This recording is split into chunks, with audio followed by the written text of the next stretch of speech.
Hello, and welcome to Casting Roles, a persistent D&D campaign played by a bunch of theater nerds. Thanks for joining us. Before we begin, just a few brief announcements. If you're enjoying the campaign, don't forget to like and subscribe so you don't miss an episode. And if you think you know someone who might enjoy it as well, please share on social media. Episodes will stream here every Tuesday at 7 p.m. Eastern Standard Time. Video uploads will be available on YouTube the exact same week. And if there are no further announcements, let's go ahead and start the show.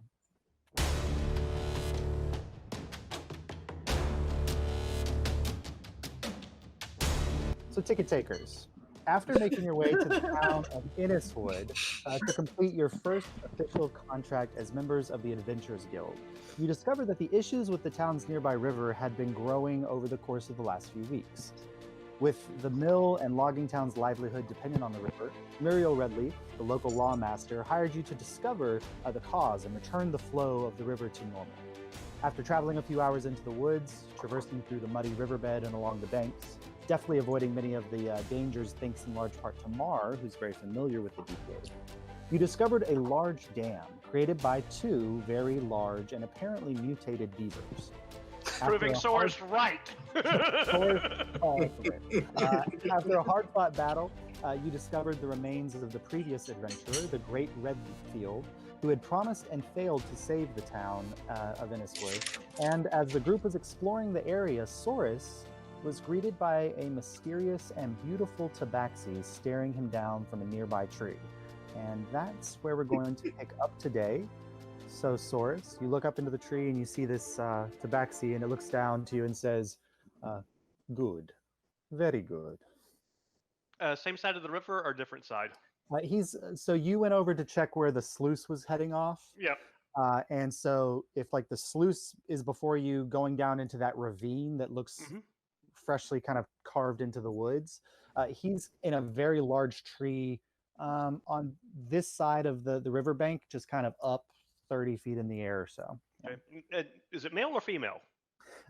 From this distance, it's a little hard to tell, but he did have that like, I'm saying he, that gives it away, but they had that kind of deep reverb voice that sounded relatively unnatural, not something that I can do as a human being with my voice, but it's almost like there's an energy that is coming from what he's saying, and he does have a deeper tone, so it is male. Yeah. Cool. I politely ask if he would come down and join us. I like Certainly. it. Interacts with the rat first. The cat sees that. And so Soris, as you're watching, he kind of very deftly kind of slides down the side of the trunk and then kind of flips off down and lands on the edge of the riverbank, or what is now kind of the lake bank, and is closer to you. And you, like you've seen tabaxi before. You ate clouds cooking last night, and this tabaxi is a little bigger than the normal tabaxi that you've seen before, maybe half a foot taller, and like beautiful, just the sleekest, shiniest fur, kind of an ornate green, not a cloak, but like a sash around his waist, and then a little bit covering kind of his legs, not carrying any armor or weapons of any kind. All right. I greet it and say, hello, my name is Soris. My name is Tiernan. Okay, spell that. Josh, spell that. Yeah. I shall. It's Tiernan, like almost like Tiernanog, like Tiernan.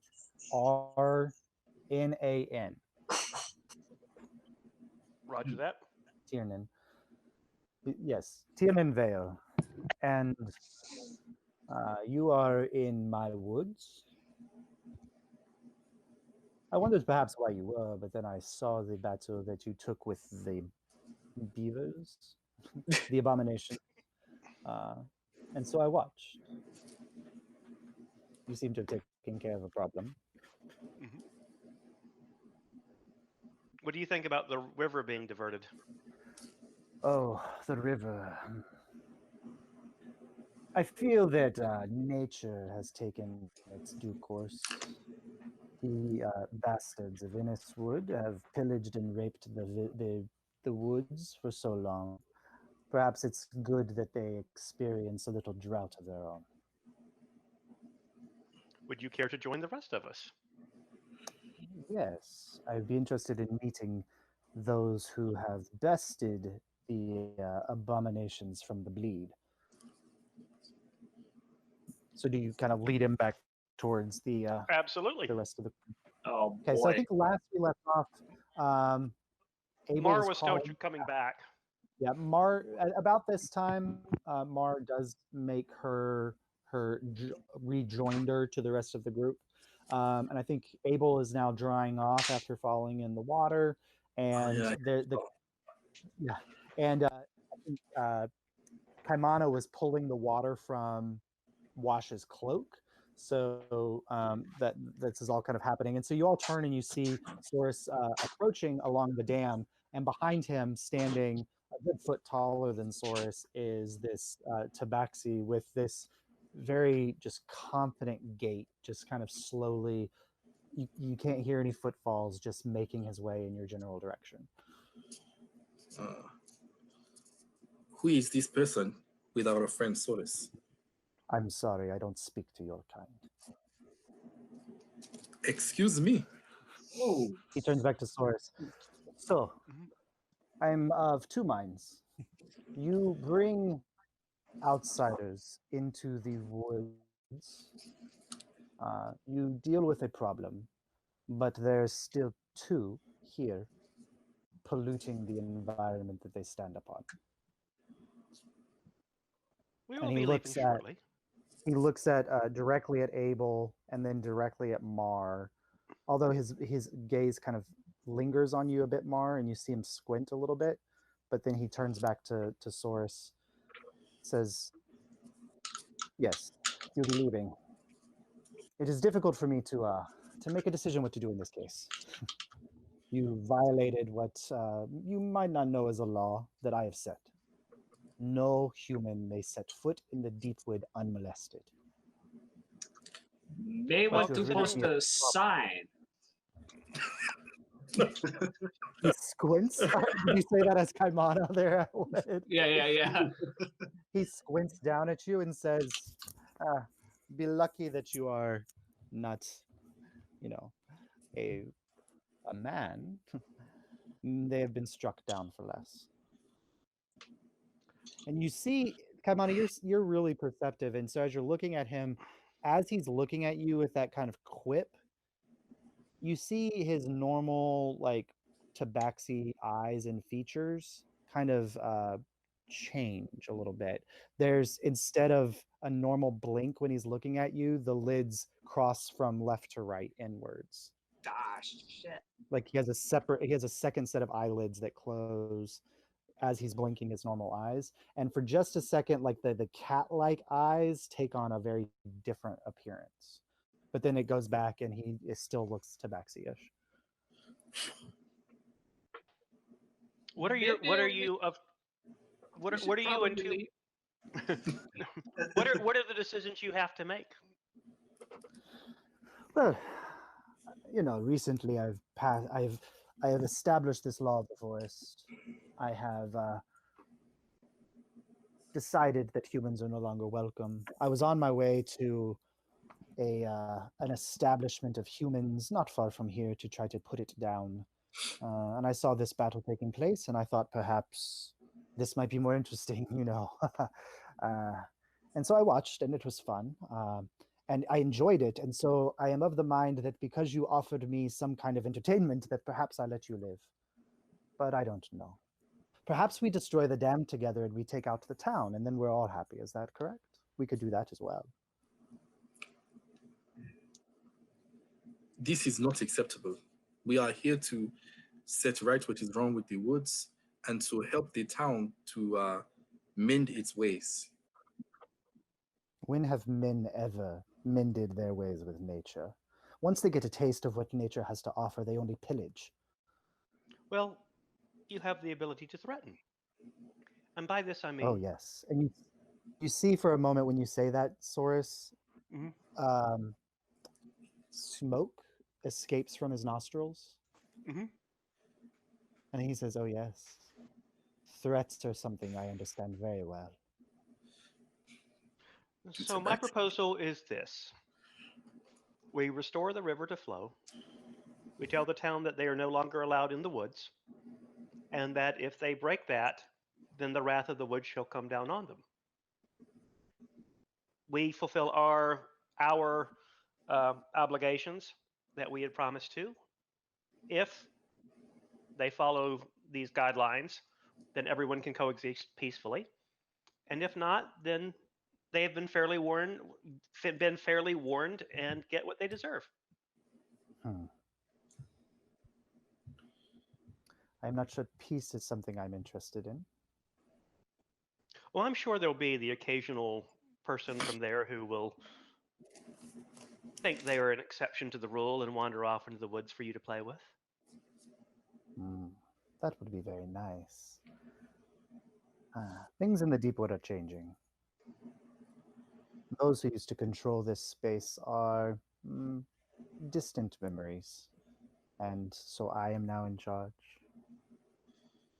This is new territory for me, so I'm establishing these new roles so I can change them at any time I please. You referred to the giant beavers as abominations. Where did they come from? You do not know. So you came to fight something and you did not even know its nature. We did not even know it was. I mean, I here. actually do, but I don't think you want to talk to me, so it's fine. He stares you down for a second, Mar, and he moves past Saurus and gets very, very close to you, and he's towering kind of over you a little bit, and you can just see him kind of looking you up and down, and it's like almost like the hairs on the back of his neck kind of raise up, and he says, perhaps I will speak with you. What do you know? I mean, I know those things are from the bleeds. I ran into one like them before. Wasn't a beaver, it was a wolf, but it was on, the other side. I mean, it was in the Feywild, so not great that they're, continuing to come over into our side, but guess that's how it is now. You're mighty small to have passed into my father's dreams and survived. Yeah. I mean, it got close. Red flag. Red flag. You are definitely more than meets the eye. Yes, the bleeds. How to begin? None of you are old enough to know or old enough to remember, but you've heard the legends. Things in the Deepwood have not been going very well for the last 250 years or so, since the subversion. There have been many incursions from what used to be called the Plane of Dreams, and now is known as the Feywild, where these aberrations have come in, and it's almost as if the Fey creatures of the Land of Dreams and the plant life and the fauna there are seeking to make the Deepwood part of the Feywild, almost as if the plane itself is attempting to overtake this part of Alyria. My father's job was to protect that and prevent things like that from happening, but he's been asleep for so long that's not going to happen anytime soon. So I'm doing my best to prevent these abominations from taking hold. But the more these humans destroy and break the forest, the more the forest fights back. And it's making my job very difficult. Okay, guys who know religion and stuff. Any of you got a clue who this guy is? Yeah, anybody can make a religion Because I check. don't. Yeah. Yeah, I if can you're make a roll. in religion, you can make a religion check. Mar, yours can be a history check or a religion check. Okay. Yeah. Ooh. Will mine be a history check? For you, yeah, seeing as you're dragonborn, this might be something that was passed down through stories in your community, so you can roll history or religion. I got a 3. A 3. I got a 21. So yeah, so Kamani, you're not sure. Mar is from 17. around these parts. Yeah, what'd you get, Wash? 17. 17. So Wash, I'll go with yours first. You don't know who he's necessarily talking about with this person who's sleeping, although you have heard reference in the last few days of a very specific person who is asleep in the Deepwood. Derevo, the constant gardener, who was the avatar dragon of Tanatsa, who's the god of nature and the forests and things like that. And so he keeps making reference to that. You know enough about dragons to know that they often enjoy taking the forms of other creatures. Called it. And very one of Tanatsa's favorite forms was either a tabaxi or a lionin. So he either took the form of a beautiful tabaxi, or he took the form of a lion person, basically. His form was always a calico tabaxi, so this doesn't seem to be Derevo, but as Tiernan has referenced, you get the sense that this might be one of Derevo's sons. He's behind you, Rob. Yeah. And Mar, like, all of that is ringing very true to the legends you've heard about Derevo, and you have heard kind of these references, like the bleeds kind of tearing through and the mutations and all those things. All of that is ringing very true, and you have heard that from some of the far-ranging kind of wardens who are going into the Deepwood, that they have come across places where the bleed was present, but the whole land had been kind of razed. That it looked like something very massive and powerful had come in and just kind of destroyed the area around it to kind of almost create a like what you do when you're trying to control a forest fire is you burn. It almost looks like they burned around the bleed to prevent any of that fauna from the bleed of infecting the areas around it, and they weren't sure what caused it, but you're getting the sense that maybe Tiernan's been the one going around kind of fighting all of those things. Okay. Do you relay any of this information to the? Not in front of him, I sure don't. All Source knows is that things, we've just fought giant beavers, and this thing's completely nonplussed by the whole thing. So probably someone we shouldn't mess with. True. Yes. He turns to Source. So you have offered to return the river to its natural flow. I'm sure you understand the consequences of such a decision. There are consequences to every decision. As it is in nature, so it is.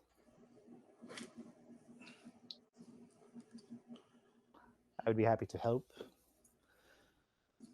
I would not be sad to see that town wiped off the face of the planet. We don't wish to wipe it off the face of the planet, at least not yet. But Suvanar's waters run very powerfully when they are released. Yes, so it would have to be very controlled. I don't believe in control. But you don't have to be the one to do it. That's true. I offer my assistance if you want it, but I tell you that it would be swift. Of that I have no doubt.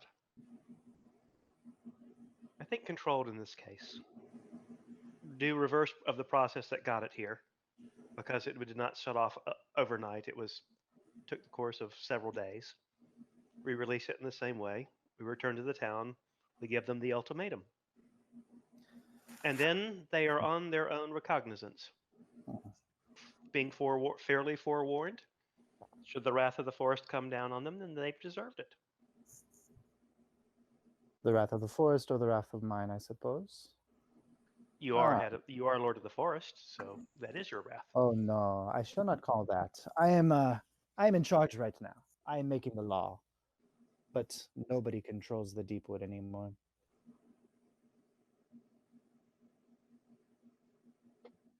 I may decide to destroy it still. But I would like to see you try to do what you plan to do. More entertainment. That is fair. Yes.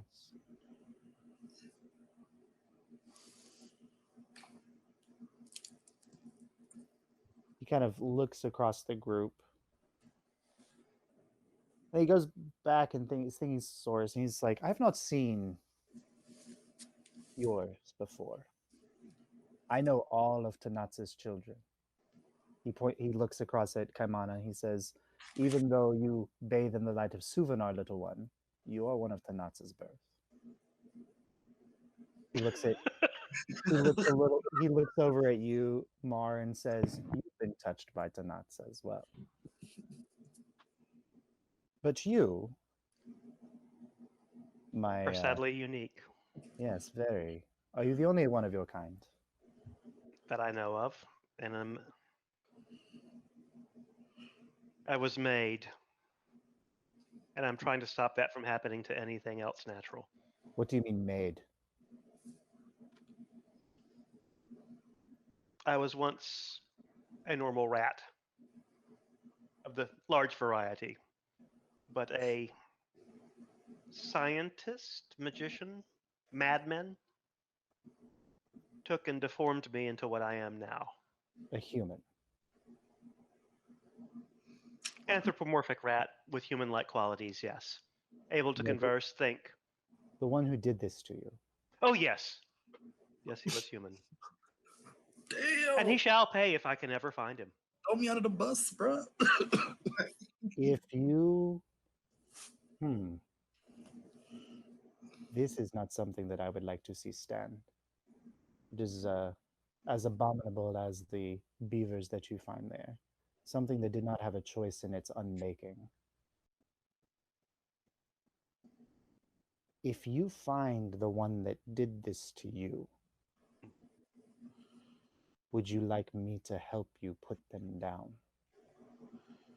I will gladly accept any assistance.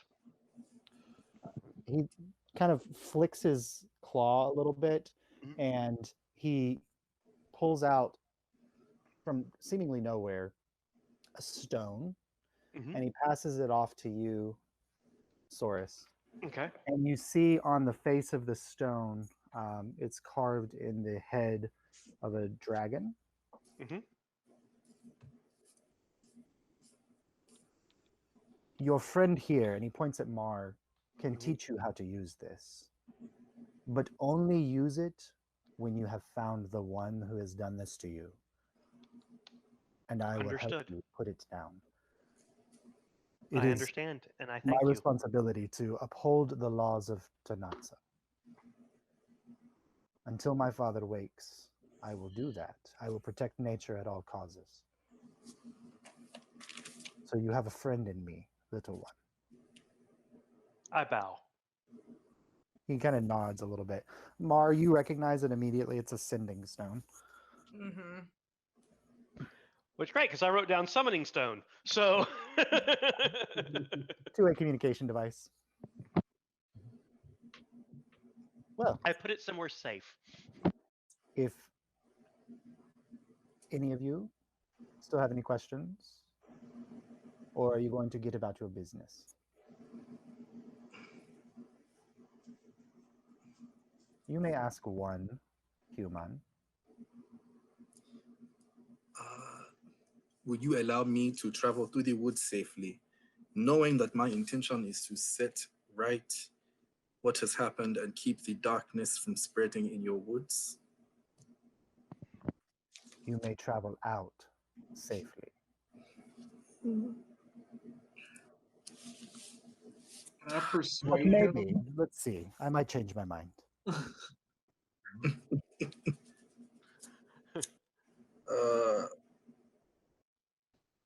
Where I am from, we have a great respect for nature, and we live harmoniously with it. The island nation of Nuevia, we have integrated our magics and technologies to enhance the natural beauty that surrounds us. Perhaps we could attempt to teach the village the same.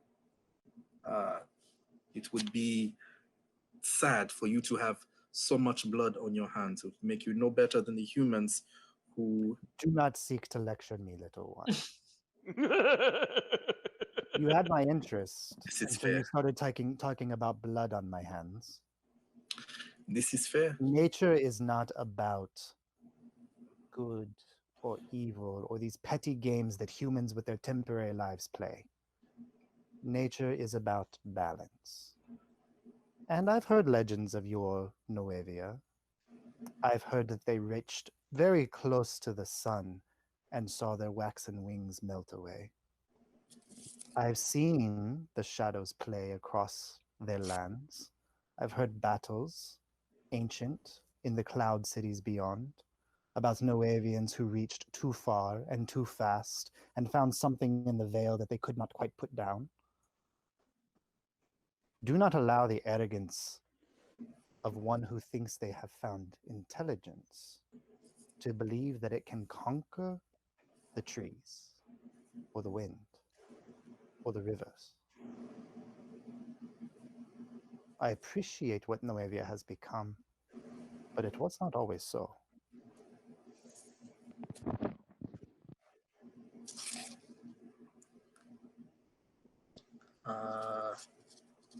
I will kind of change my posture, make sure that I'm a little more humbled.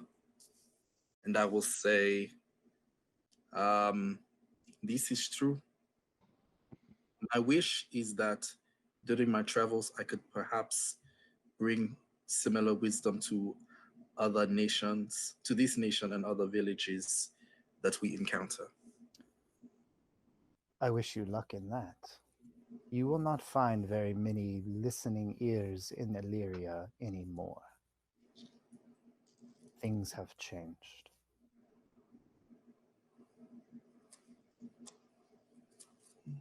You, my dragon friend. You are one of, looks like Medisansi, Indigo. Do you have anything you would like to ask of me? I just want to ask if you would consider becoming a greater leader than you've already imagined yourself to be. No. I don't think my father would be very pleased if he finally does wake up and finds that I have conquered the forest or conquered local towns. But maybe he will never wake up and we shall see something different, eh? But he could wake up to you not conquering, but creating more.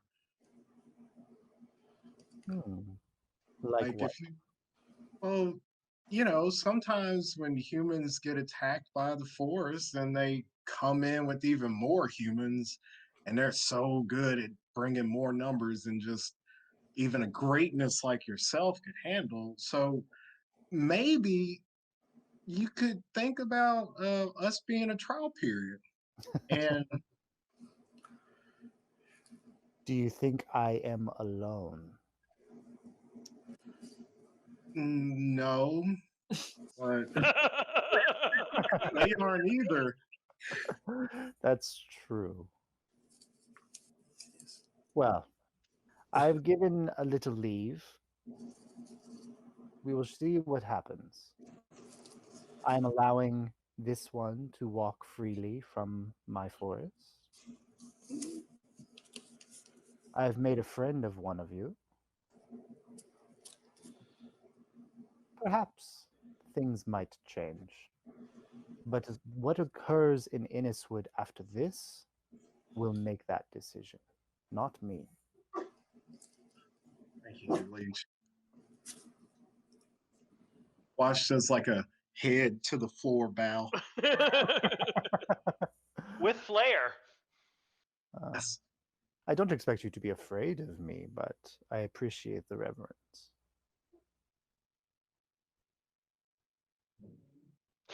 I just love Atwood's eyes as Kamada. Just kind of like, can anyone see me? Can they see me? Is Kamada just hiding away? You were being quiet, little one. No, yeah. Anything to me? No, No more nothings. Nope. You might not be blessed by Tanatsa being a follower of Suvanar, but they were kin. They traveled the world together, creating beautiful things. You are welcome here anytime. Thank you. Well, I'm going to go sit and watch this occur, whatever plan you have in motion. But I will be here if you need my help dismantling this thing. And he turns and kind of walks away. It's almost like his shape grows bigger as he gets further from you rather than smaller. And once he gets back across the dam to the edge, it's almost as if he's 10 feet tall, 12 feet tall. But he's still a tabaxi. And he kind of makes his way over and jumps up into a tree and just kind of lounges there, playing with his claws. And he's watching over this scene. Is he out of earshot, like of conversation? You can try to have a conversation without him hearing. All right, I'm gonna try to beckon the group to move in closer. Mhm. I don't think that was a tabaxi. You're correct. It was not. He's definitely a dragon. Okay, that was it. That was a dragon. We did talk to a dragon. I was right. That's not what that's not what a dragon looks like. I don't Thinking- always. Have you met many dragons? No. Then how do you know what they look like?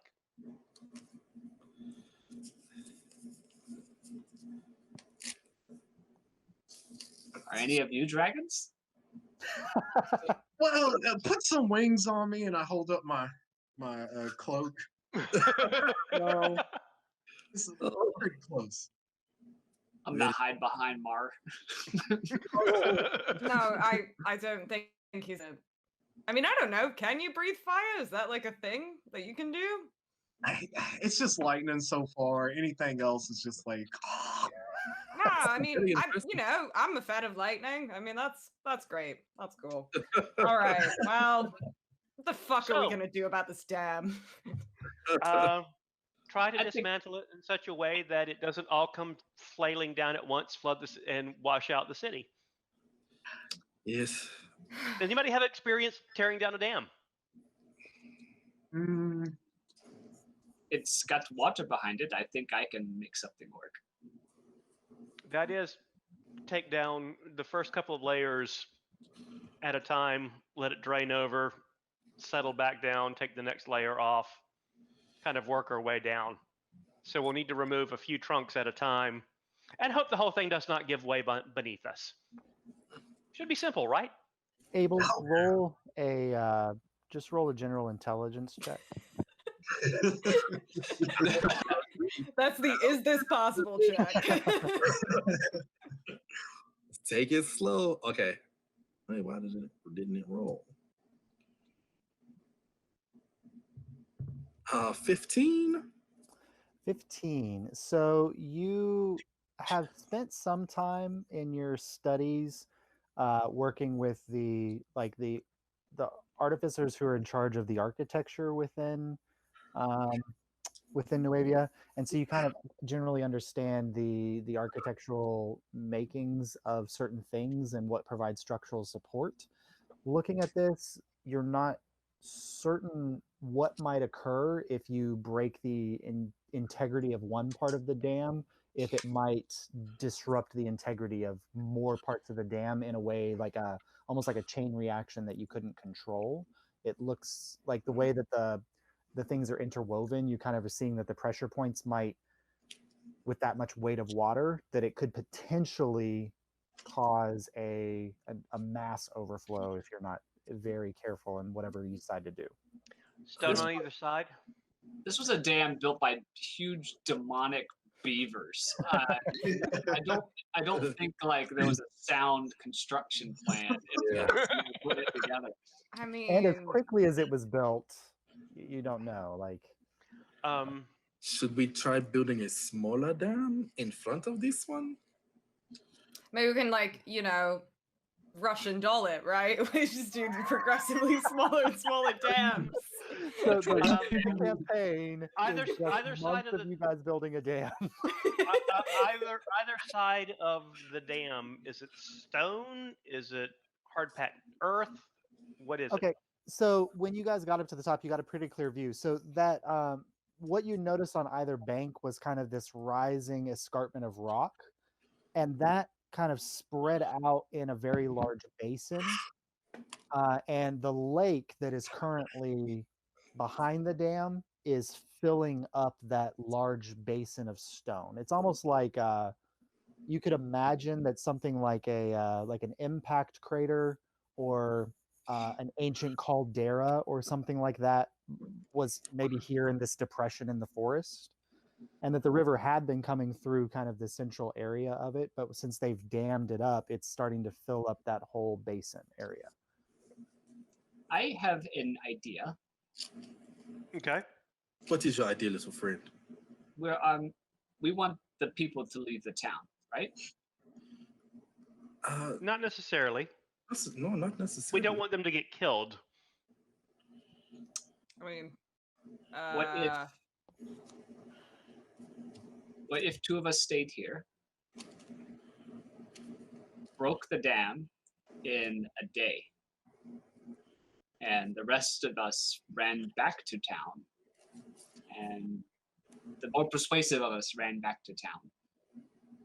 When they got within half a mile or so, they started, the water! Run for your lives! Take only the clothes on your back. DM, how many people are currently occupying the town? I know you said it was sort of a ghost town, or When you were walking through the streets, it was a ghost town, meaning that like you didn't see a lot of people out and about working, but most of the industry was currently shut down. I mean, Inniswood's not as big as Broadfield, and Broadfield's probably a town of 2,000 people, maybe 1,000 of 1,500 people or so, as far as you can tell. So it might be a community of 800 or 700. It's hard to kind of tell. Actually, it's about to be Innis River. Yeah. actually, we don't need to tear down the dam. What we have to do is where the current sluice is, make that higher. Because if we can stop that up, then the river will start overflowing the lowest point, which is here. So we don't have to release all the waters of the dam. We just have to get the natural flow spilling over the top. So if we can build up the other section and just make a bigger dam to do a variation on Marlowe's plan, make a reverse bigger brush dam. and doll. I understand. then potentially that solves the problem. How would Now we go there's building up the sections that we need? well, it would help if we were giant beavers. I cannot help you with that. I am going through my. Atwood, that's why you asked me about the CR last week. Yeah. Roll a nature check. Regular beaver. Natural 20. Okay. So So what 22. made those creatures hardier and more powerful seemed to be whatever mutation had taken place. You could probably imagine that a giant beaver would have the same hardiness as a giant lizard, a normal giant beaver. We have the hut in the middle. We destroy If we destroy that, those logs would become free and float to go over the dam and potentially could block it and You mean the basically great- act as. Go You ahead. mean the Great Redfield's tomb? What was formerly the Great Redfield's tomb, yes.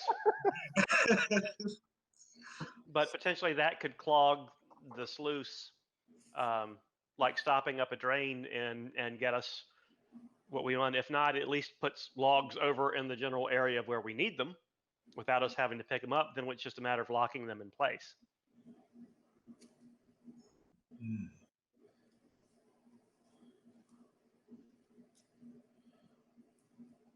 And if you have anything that can make it explode, Abel, that would be great. I feel like it is probably best for me not to go blowing up things in the forest with our dragon friend watching. I mean, hey, if you blow up the dam, he kind of gets what he wants. So I don't know if that's actually going to make him mad at us. And we're blowing up the trees that have already been felled, so we're not cutting any new things down. We're not taking anything from the forest except what has already been taken. So we're reusing that.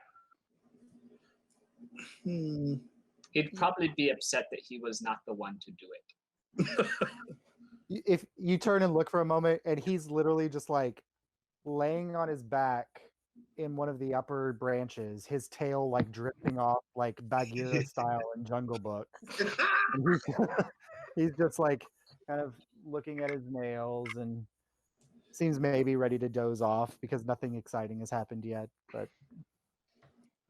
Great, we're dealing with Shere Khan. I believe I have something that can do force damage. Accomplish what we need. Shall Are we we try trying to it? do damage? Are we trying to do damage to the dam or the tomb? No, to the beaver hut in the middle of the lake. The Great Redfield's tomb, as you so eloquently put it. Yeah, I can shape change, go over there, just start throwing logs into the water. If we want to do that. Let's try it. All right. Okay, like knocking over the beaver dam. Yeah, let me find a suitable. How wide is the sluice going over? So the whole idea with this is that we clog this thing. Is it like spilling over a 50-foot wide thing, or is it fairly narrow? the sluice that you're at, you spied it before you saw Tiernan. Yes. It's not very wide. It looks like there was like in that that kind of area of the escarpment. It was just a soft area of the land that the water was able to kind of break over a little bit over time. It's maybe 10 feet wide. It's a little narrower than the other overflow is. Great, because these tree trunks, I'm assuming, are longer than 10 feet because they're tree trunks. Yeah, the trunks that were used to make the lodge are smaller in size than the trunks that were used to make the dam itself. But something that can at least bridge that gap. We're not going to have to deal with like making a central post in there. This is something that could potentially clog it. Yeah, potentially, yeah. Great. Let's get to damming. Let us do it then. Yeah, I'm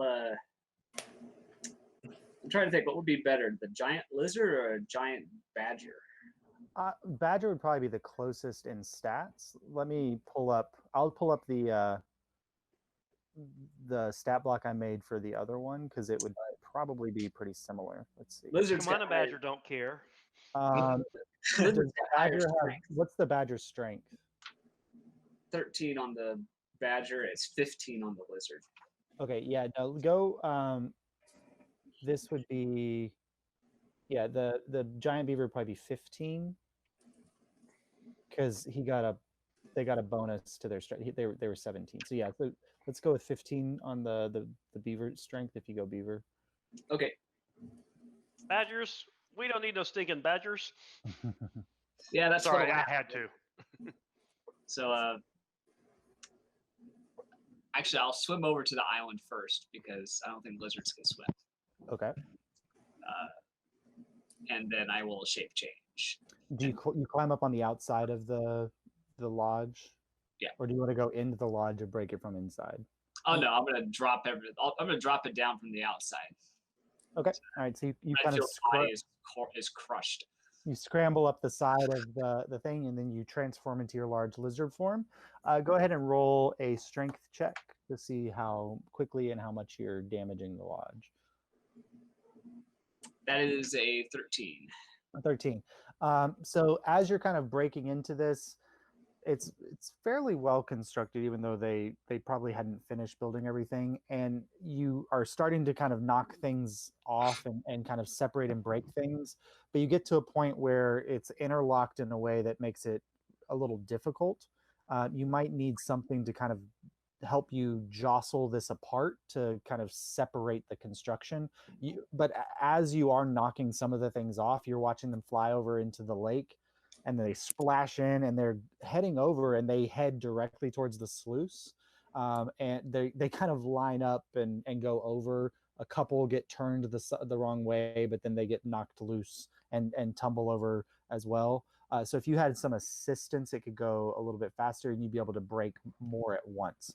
Because the little bit that you're able to do right now, it's not causing a backup over there in the sluice area. I'm just gonna kind of stamp my foot on top of the wand while looking at everybody. All right. So I speak beast speech. he does. He can understand you. What do you want? Help me break the lodge. I can do Abel, this. would you assist Yes. our friend Kamana? Abel will take a few moments, and he'll reach into his bag of holding and pull out, a few metallic, a magical mechanical gauntlet, and he'll take it apart with his tinker's tools and rearrange some things, and he'll make like a miniature little mechanical elephant, and he'll kind of hold it up. Hopefully the little dragon tabaxi will see I love nature. And he's made a little electric cannon, a force ballista, and I'll like put it on my gauntlet like a little handheld gauntlet blaster, and it has a range of 120 feet force damage. So the little hut. So you're gonna Iron Man the tank. And exactly, I'm gonna Iron Man the day. Are you gonna give me any warning at all? Of course, I'll wave like, get out of the way. Get out of the way. And hopefully you can. Hopefully that won't. He's about to do something drastic. You may want to move. All right, I'll you move. rolled a what? I rolled a natural 20, so. Natural 20? Okay, roll damage on your force ballista. And it should be, oh, it did it by itself. Yeah. I love being D Beyond. Did I say that? No free promo. Maybe one 21 points of damage on this. Hashtag D&D Beyond. Yeah, how much damage?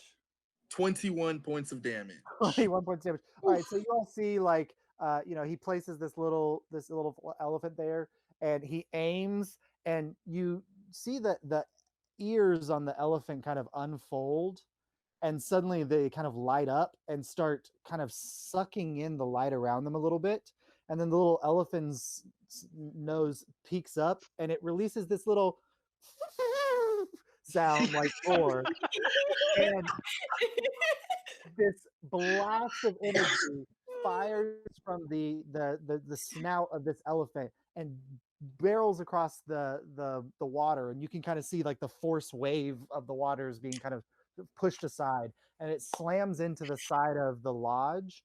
And Kamana, you feel this like shake underneath you, and you all see kind of some of the looser Scrabble on top just kind of flings up into the air, and then poop, poop, poop into the water, and starts rushing off towards the sluice. And Kamana, the ground underneath you starts to kind of give way a little bit. You can feel that the structure of the dam has greatly diminished. So go ahead and roll another strength check with advantage, thanks to Abel's help there. The structure of the Abel. dam or the lodge? The lodge, sorry, yeah. And Abel, like after you fire, you glance over and Tiernan has sat up and he's staring down at what's happening now and watching very intently about what's happening. While he's distracted, can I try to like walk away out of his earshot, maybe like closer to the other side of the bank to do something? Yeah, sure. Cool. Are you Abel, wanting to still try to with be that big Nice stealthy a little elephant bit? gun. Yeah, I don't want him to notice me, but I don't want to make it like obvious that I'm sneaking away. I just kind of want to be like, oh wow, look at that riverbank, and like play it off. Well, You could always do the. I'm going to go check and see if the other sluice. If I'll let you know when the tides start rising or something like that. Sure, I say something intelligent and then walk away. okay, go ahead and roll it like a stealth, just general. Uh-huh. Cool. That's pretty good, I think. That's a 7. Mm-hmm. Oh. You think you're real stealthy, Mar, as you make your way across. All right. I love the optimism, All Mar. right. What did you roll there, Kaimana? It was with advantage, right? Yes. Okay, 19. 19. So with you're kind of feeling out the places where the dam has been weakened in structure, and you're slamming down your full weight on these, and it's collapsing around you to the point where you can kind of feel like this part kind of gives in, and you have to jumble off to the side, and then this part gives in a little bit, and then you're turning and just kind of scraping with your and try to kicking as much as you can off in the direction. And you guys are watching like it's a slow like plop, plop, plop, plop, plop of stuff. And then there's just a wave of things coming off of the lodge and crashing in. And there's this kind of wave of water splashes out in all directions, crashes into the dam, overtops the sluice on the far side. And then all of these things kind of race off and get jammed into where the sluice is. You can see the water level there on the other side slows a little bit. It's not completely stopped, but you've definitely started the process of creating a structure. I'm not sure how long it will hold there without doing something else to prevent the water from forcing it over. Well, looks like the first part is done. I'm going to drop my shape change. Okay. Swim on over to the dam, the part that we've just kind of jury-rigged up, and I'm going to start using shape water and freezing it. Okay, so like every 6 seconds, freezing 5 places. Okay, just roll a general wisdom check just to see how effective you are in counteracting the flow of the water. That is a 16. 16. Okay, so you are able, you kind of position it where you start with the outer areas of the sluice, and then you do kind of a central section, and then you move back out. And you're going to have to try to keep this up because by the time you get to another section, the force of the water is starting the process of unfreezing parts that you've already frozen. But if you're kind of noticing that if you keep this going, you're able to kind of stop the flow of water enough for a period of time that there's not a lot of pressure on this dam that you guys are building. This will give you a lot more time to work with it to try to put something in there that'll prevent it from just kind of going over. Abel, we need construction knowledge. Everyone, bring your rope. I'm just, Ma, where are you going? Yeah, Mar, what do you What? No, you didn't see me. What? Everybody saw Mar. Passive, yep. So Abel, we need you to figure out the rope pattern to lock all of this in place to hold it steady. And if there's anything else we can jam in here to make it more permanent. Mm-hmm. Okay. Wash, what are you doing? Oh, I'm giving Kaimana a bardic inspiration. Yeah. Is that Okay. D6 or D8? D8. I think it's a D6 still. Did it level up at 3?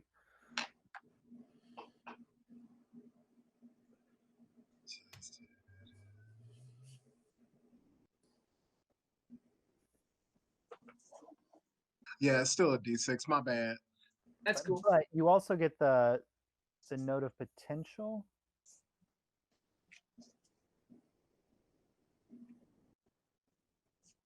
So if come on, and now that you have access to that, if you want to look at the notes of potential and see if any 3 of those might be useful in some way in this endeavor as well.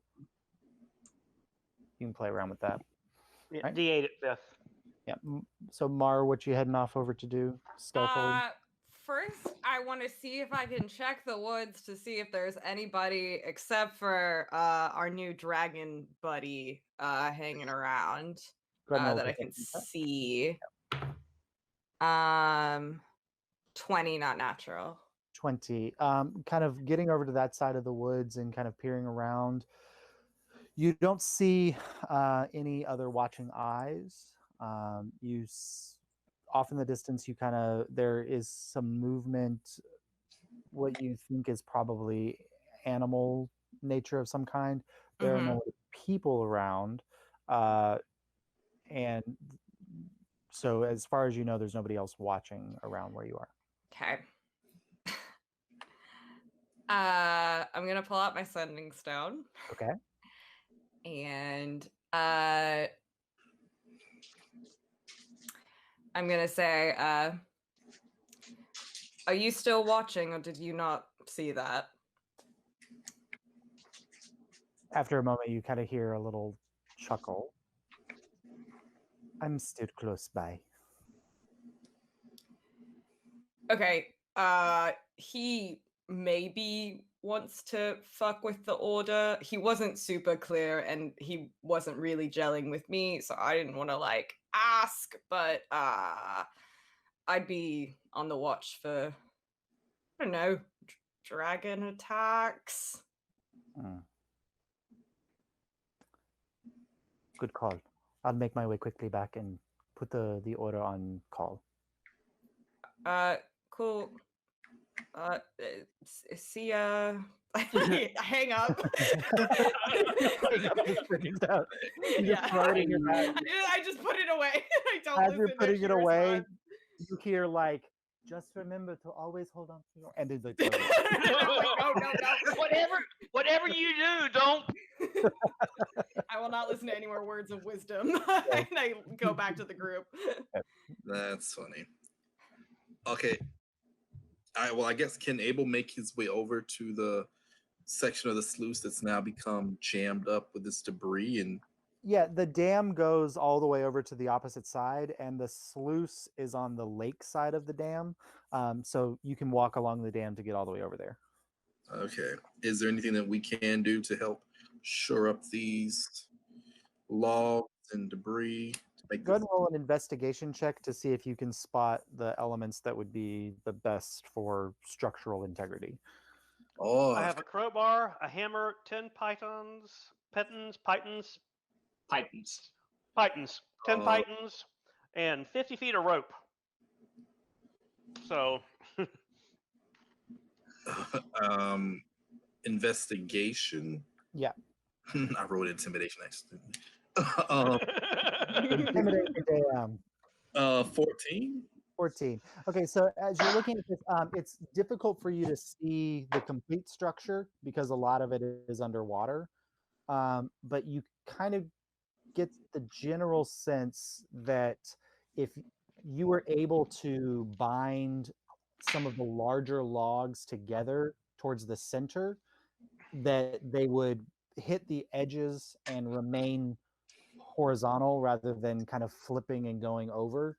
So you kind of get this, you don't know what's going on underneath the water, but you think if you could bind the center elements, that might provide enough structure, especially with what Kaimana is doing, to get the water to stop flowing, at least as much as it is now.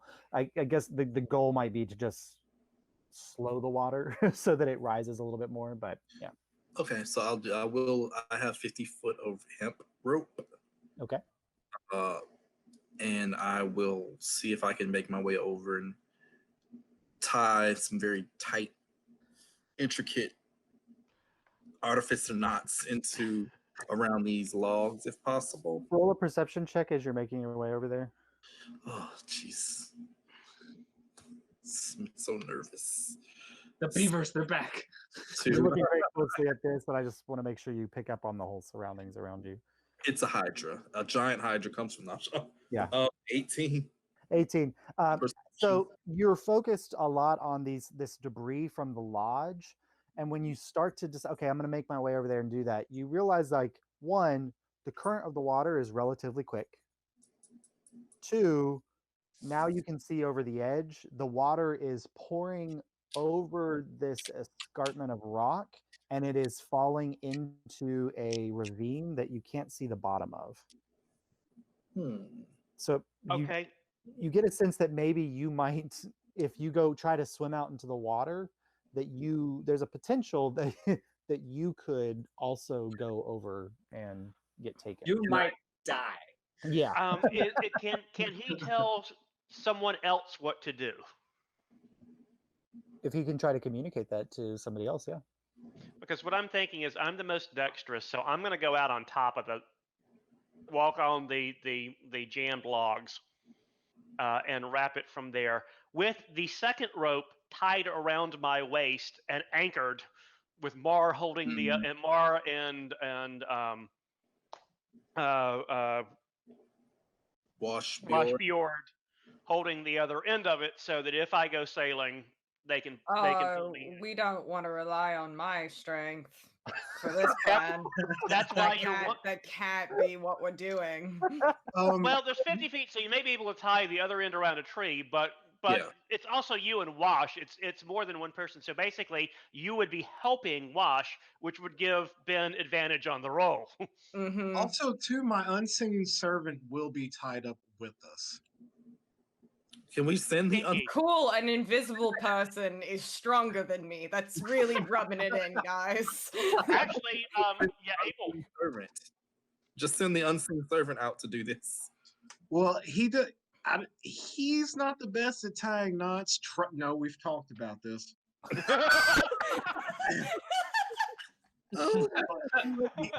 He can make a simple knot. I just don't know if it'll be able to hold for what we're doing. We can always try it.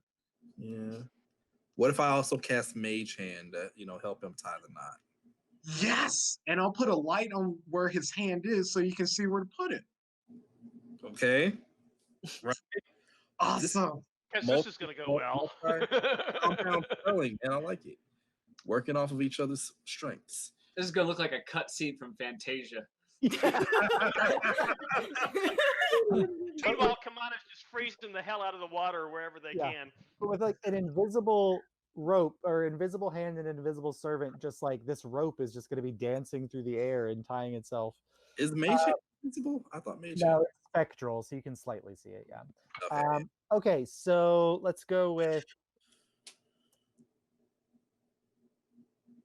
Wash. Go ahead and roll a intelligence check to see how you can control and command your unseen servant to do this process. And then Abel, roll a sleight of hand check to see how dexterous you can get the mage hand to tie knots. Sleight of hand. 19. What? Nice. And Abel, you can add your. Do you get the thing where you can add your intelligence bonus to checks if they're using tools? I think because your spell component is your artificer's tool, so you're using your tool to cast the spell. Oh yeah. So what do I add to that? I don't know. What do I add to that? Your just your intelligence modifier. Okay. Oh crap! There's so many buttons on this screen. Sleight of hand. Okay. Yeah. Oh, it's a nat 20. Jesus. Okay, never mind. All right, so it's so easy just to be able to find it and click it, but I just have trouble finding it. Kaimana's there kind of freezing the water in place and kind of slowing the process down. And then Kaimana, as you're doing this, for a moment you look up and you just see like the rope suddenly like just drifting over your head. And on top of the ice, you can almost like see like little footprints of something making its way across the ice. And then the rope disappears under the water, and then you see it rise up on the other side, and it starts wrapping itself around the central portion. and you even see it kind of like interweaving into some of the logs so that it's creating this weave, and then it kind of wraps around, and then as you're continuing to freeze, you see this little hand drift by, and it grabs the end of the rope, and it takes it down, and in several places it ties really nice slip knots in several places, and then you see how much rope are you guys dedicating to this? Just Saurus's rope, or I'll throw my rope in. That's another 50. okay, so and then you see another rope come in, and it starts to braid into the other rope, and then they're crossing the elements around. And what were a lot of disparate just leftover. They can be desperate logs. Yeah, they're desperate logs. Very desperate. They begin to kind of bind together, and you see that they have fully lodged themselves against the side of the side of the sluice area, and the water's starting to crash against it and then spill over the top a little bit, in kind of waves. Like it's like building up and then spilling over. And the area behind the sluice has the water level back there has dropped dramatically. So now it's just these periodic like overtoppings that are happening. There seems to be some water that's still coming from underneath. That there's a little bit of a steady stream from underneath, but not quite as much as there was. So you guys have probably diminished the overall water exit by about 75-80%. So is that causing of course this will take a little while to figure out, but does that cause the water to rise enough to spill over the other sluice? Roll a perception check just to see if you can pick up on the effects that are happening around the area. Can more than one of us roll, or? Yeah, you guys can either roll 15. Or you can roll together. 15. Go ahead and roll, Abel, just to see. 11. 11. So Saurus, you're kind of looking. You don't see too much of a change on the opposite sluice. Mm-hmm. What you do notice is that the current. You kind of saw the speed of the current heading into the old sluice. You can see that it's slowed down, and there are still elements from the lodge that were broken off that are still making their way over and are kind of crashing up against, and where they were kind of slipping around and through the log portions, since they bound this together, they're starting to back up even more against that. So you're kind of watching this dam grow slowly. There's not a whole ton of stuff over there, but you kind of get the sense that if you guys threw more things against it, it would probably hold more and maybe even decrease the flow even more. But it hasn't yet increased the flow of the other sluice. Great. So let's throw some more stuff at it. Successful once. Let's try it again. Are there any large boulders or, huge, I don't know, piles of debris near the Well, there's still some lodge left, isn't there? Yeah, there's. I mean, he probably only tore down like 10% of the lodge. So. Oh, okay. I thought it was all in there.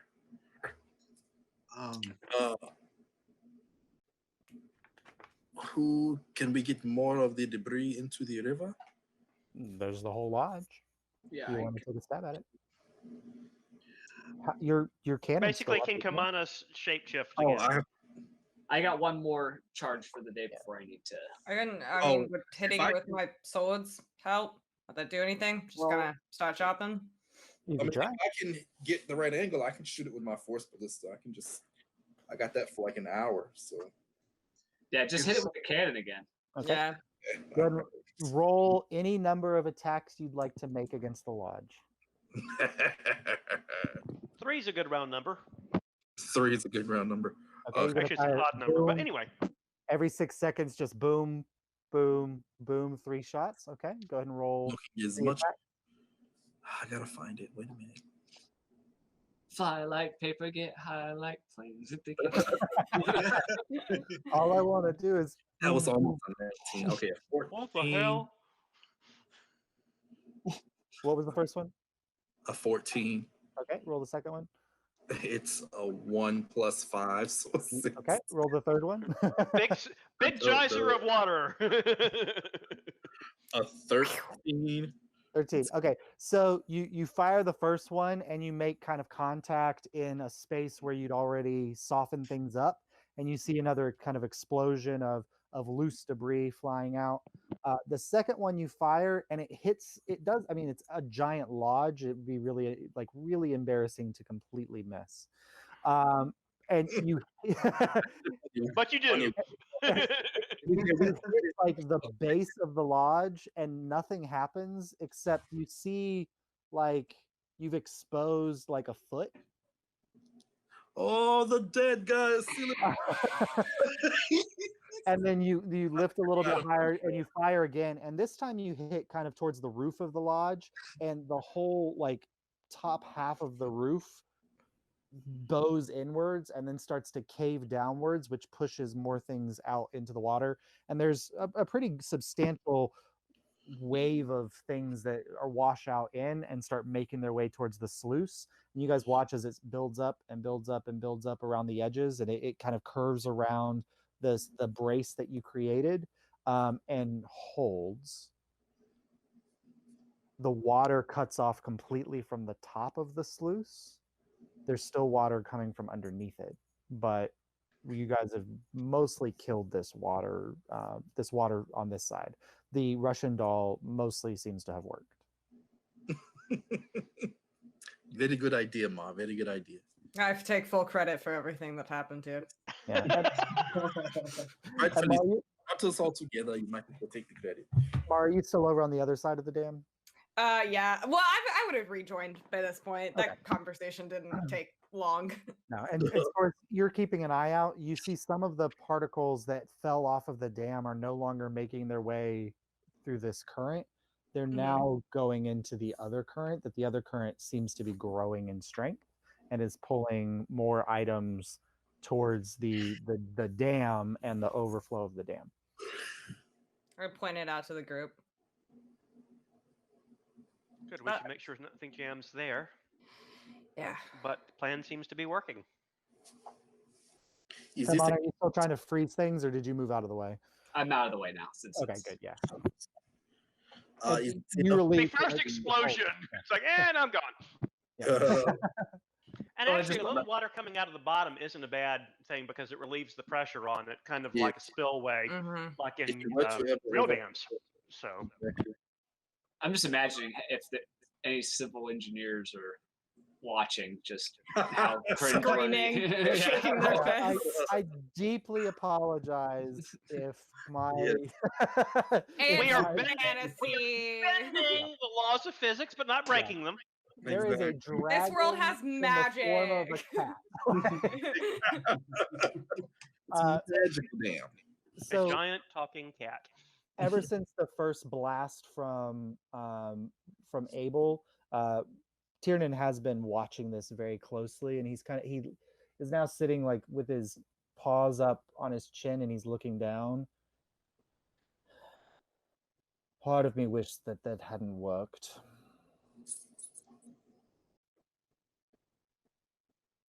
You have some time to get out of the woods. Well, let's Thank get you for going, your guys. generosity. Okay, well, thank you. We appreciate the generosity. Let's talk in Milwaukee.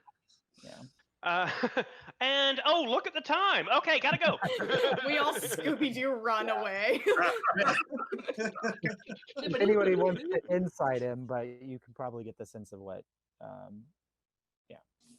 It's a good delivery. Yeah. Yeah. I don't Yeah. It's a veiled threat, which we take to heart. It's extremely effective. His intimidation roll beat ours. There you go. But most of that was directed directly at Abel. So No love in the forest. Just no love. you did just tell a guy that you know how to work closely with nature, and then he watched you blow the shit out of it. I told you about it. I said I do not want to blow trees up in front of the dragon, and they said, Hey, if you'd done a live tree, then you would have been screwed. Yeah, then we would have been catching dragon hands. exactly. I like to call it interfacing with forestry. The whole party's Uh, Abel. He'll want to we've be had fun here today. Deforestation is real. Yeah. Yes. Yes. If you'd like to donate, Please save- donate to what is it? The Arbor Society. Yeah, honestly. Save the we love rainforest. trees. We love trees. All right, so you guys making your way off the dam back kind of the way you came. Yeah. Yes. Mhm. As you get over to the new sluice, the branch or the log that was there is gone. It had taken some brunt damage from some items smashing into it, and you do see now that the water level has risen enough, and the force of the water that's coming over this waterfall, it's kicking much more water into the ravine of where the river was before. And that log is gone. So you guys have about a 10-foot distance or 10 or 15 feet distance between this side of the dam and the side that connects to the far bank. So you could jump into the waterfall and take a ride, or you could try to clear across over into the opposite side of the dam. Ice bridge. Okay. I Go just ahead. jump over it. You jump over it. You're fine. Your jump distance is ridiculous. So you want to try to create an ice bridge again, Kaimana? Yep. Okay, so you can only do 5 feet at a time. How so are you going to walk out on or are you going to freeze the 5 feet and then freeze the 5 feet further? Yeah. And keep doing that. Okay. So as you do this, the force of the water is relatively strong, and it's the structural integrity of the ice is not very, very strong. You get the sense that in this 15-foot crossing, if you did 2 and then let them melt and then did 2 again, you would probably, that would be enough kind of, that would probably be as much as you could do. Once you try to do the third one, the structural integrity starts to diminish. Well, I'll stop at the second one then. Okay, so And then you do jump 1 5 feet. and 1, and then you jump 5 feet. Okay, so Yeah. Kaimana makes his 5-foot jump across very simply and easily. I would follow behind Kamana. I'll try to jump. Okay, Kaimana, are you providing them with a bridge as well once you're on the other side? Yeah. Okay, so Kaimana prepares a bridge for you guys. You don't have the nimble claws to do this. You're walking across a bridge of ice. So anybody who's taking the ice bridge, I just need you to roll a acrobatics check. Can I ask a question before I commit to this? Yep. Would going down the waterfall potentially give me like bludgeoning damage or? Oh yeah. Yeah. Oh, It is. It's a 30-foot fall, probably. It would be going into water, so it'd probably be diminished bludgeoning damage. But you also No. don't I will you take also it. don't know what's at the base of the waterfall, so. I'm gonna guess logs. Very Hey, strong. there'll be a couple of dead beavers at the bottom to break your fall. Cushioning. Beavers. What are we rolling? Acrobatics. I got a 25. You're fine, Damn. Marn. You make the cross. 26. You Wash not only makes it across, but he like does like a flourish with his new cloak and like flourishes across as one can flourish across something, I suppose. Abel? An 11? An 11. It's rough going, but with Kaimana's help, you are able to make it across safely. Not too hard of a DC there. Thank you, my little friend. Yeah. What is your strength modifier, Abel? 0. I'm smart, not strong. You can jump 5 feet, so that should be okay. So you're good. All right. Okay, so you guys are on the opposite side of the dam, and you start to kind of make your way along that rock wall that slowly descends at a kind of a slow descent towards the level of where it hits instead of being 30 feet tall banks around the river, about a 10-minute walk or so, you're down towards where it's only maybe 7 or 8 feet tall on that side. And then the river basin goes down and it gets pretty deep towards the center. And you can see where, as you were walking or as you were coming through, the central portion of the river was a pretty defined area.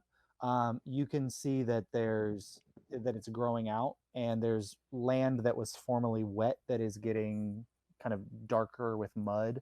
and so that river area is growing a little bit. Are there logs flowing down the river? Every now and then you'll see kind of a log or a small branch kind of float by. You see a couple that kind of will float in and then just get kind of jammed against the side and get stuck in the mud. And so you're just, it's just some of that debris is coming through. Yeah. Basically, I was going to see if we could ride something down. I mean, you could try. Yeah. My dexterity modifier is a 1. No, I was. Well, you can hang on to it if you're in the water. I'll ride on top, but No. The shield's coming out. All right. I guess, Marlo, you're leading away. Yeah, I'll lead us back. Okay, Marlo, roll a perception check for your journey. Can we help?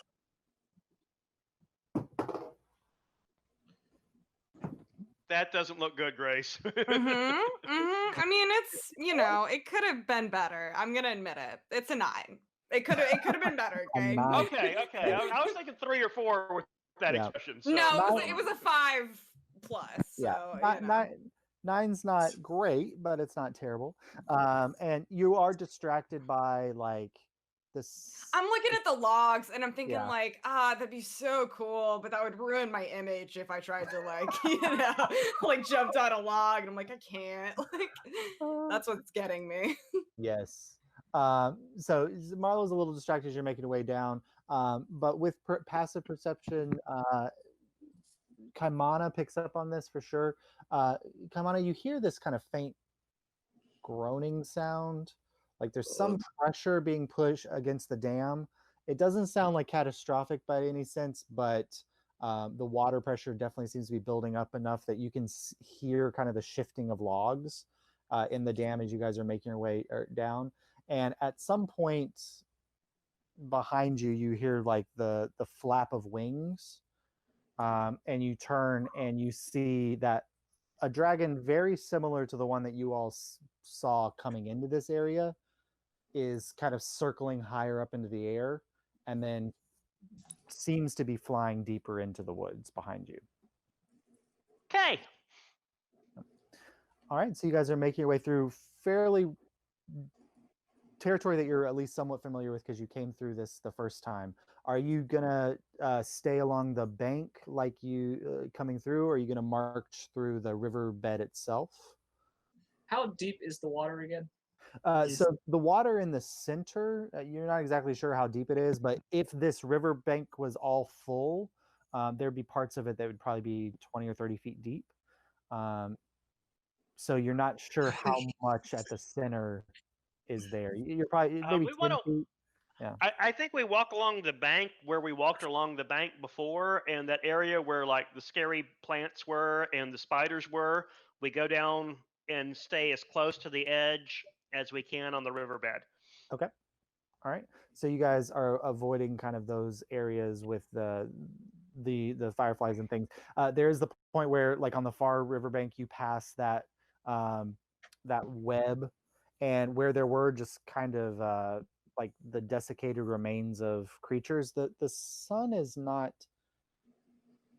at this point. I think we're talking late afternoon, and the sun is low enough in the sky that it's kind of, the trees are casting shadows in a lot of these places, and you can see movement within the webs, kind of larger shadows that are moving within the webs on the opposite far side of the bank. And you're making your way. You get to the point where up on top of the bank you see the flashing of the lights from the bugs, and the places where those little ferns are overhanging with those aqua blue flowers, which now everybody's seen them. These flowers are the same color as when the beavers' pods exploded. The flowers that were on the inside, they're the same color as those flowers. And so you're kind of walking past these areas as well. Abomination. Mm-hmm. Yes. The entire forest is infected. Right. And so you unless you want to stop and check any of that out any closer. No. So you keep Certainly not. Yeah. No, And so- we don't fight giant spiders in this group. Not in the dark. No. He you just get healed by little ones, though. I just feel like there's something over there. I know he's got something planned. And so Which over is why time, we don't go over there. I know. as you guys are making your way through, every now and then you'll notice kind of like this. It's almost like a wave that runs through the river, and you kind of see like this wave that kind of runs through, and it pushes debris and stuff ahead of it. And every 10 or 15 minutes, there's this another kind of wave that runs through, and it's almost like every time the wave runs through, the river gets a little bit higher up in the area that it's filling in the basin. And there's a little more debris that's coming through. You're not seeing any very large logs, which the dam itself was made up of mostly of these big larger logs. These still seem to be debris from the lodge itself, but the river level is rising slowly as you're making your way And through. once the river gets high enough, if the rest of the dam fails, we'll be all right. We just don't need it bum rushing from an empty state. Right. Yeah. Yeah. Mhm. All right. So it takes about 2 hours of traversing through. By the time you guys clear all of the spots that you know to avoid, and the flowers and the spider webs and everything else, you do get to the portion where the bank is covered in trees, and so you make your way down into the land itself. There is a moment with Mars' attention kind of distracted, where she steps where she probably shouldn't. And Mara, I do need you to roll a dexterity saving throw. That's Boy. fair. Face full of mud. Dexterity is pretty good, if I remember correctly. Where are you? That's so 17 plus 7, 24. Okay, yeah. So your foot kind of like you're distracted and you're not keeping an eye out, and so when your foot steps down and you feel like, oh, I'm on solid, no I'm not, and your boot starts to sink into the very familiar feeling of a little bit of quicksand, you are Yeah. just enough to kind of pull back and be like, nope, I've been through that in training before. And you kind of dodge to the side, and then very quickly point out to everybody, like, don't stand there, move around this area, and you keep making your way. And eventually you kind of clear the edge of the forest a little bit, and the sun is low on the horizon, and the town of Inniswood is there before you. And you notice, like, as you're coming in, the mill is out right there on kind of the edge of the outer edge of town. You see the man you met before, Dashel, is standing on the edge of the riverbank, and he's looking out across the still mostly dry river. At this place, the river is about 100 yards wide, but he's looking very intently at the debris that's going by and the slow expansion of the river, and he's watching that from his place next to the inn. We need to go talk to the lawgiver. Yes. You guys also spoke, just as a reminder, you spoke to Dashel, and he had offered. He did. Yes. Oh, yeah. So we'll come by his place while he's standing there, I guess. Okay. So with that, with our mind in a place where we hope that we haven't flooded the town of Inniswood, and that we've started a process that will be slow and forgiving, we'll go ahead and take our 10-minute break right there. It's 9 o'clock. Thank you, so 10. take Thank you, 10. Yep. Thank you, And 10. we'll be Thank you, back to 10. see what's happening in Inniswood with this.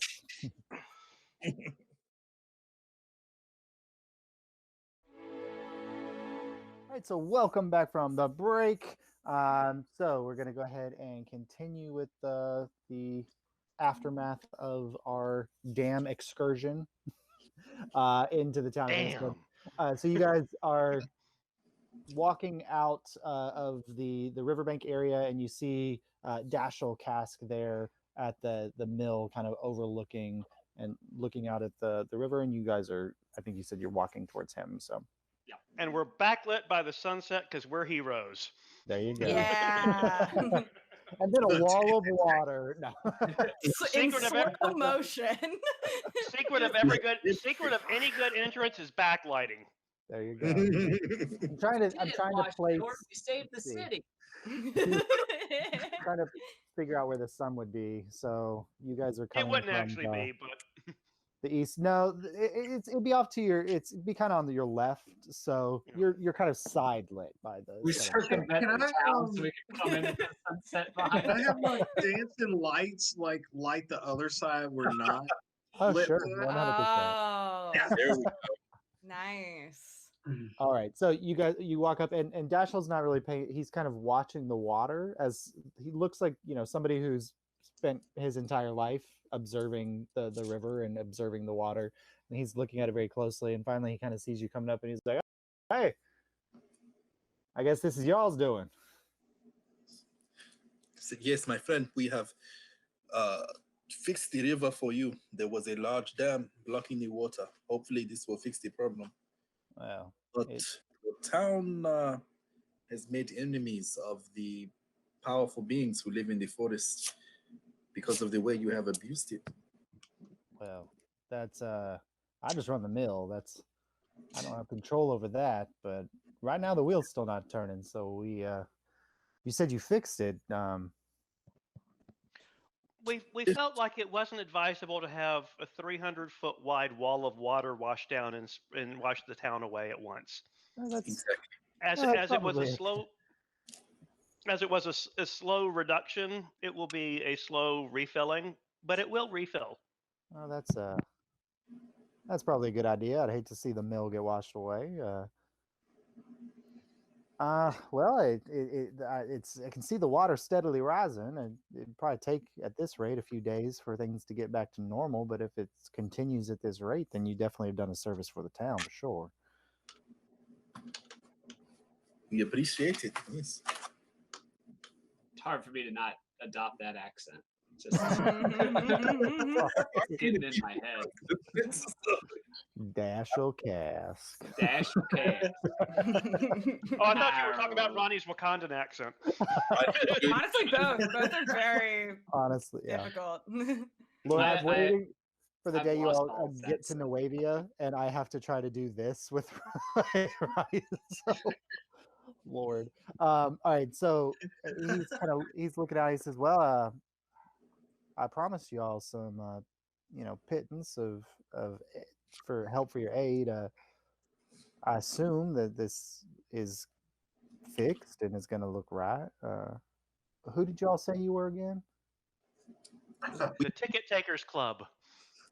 Oh, I was going to ask Wash to introduce us. He's so good. Actually, Wash, take it away. Wash twirls into his new cloak. And lets the red seam, like, make sure that it goes all in the guy's face so he sees every bit of the seam.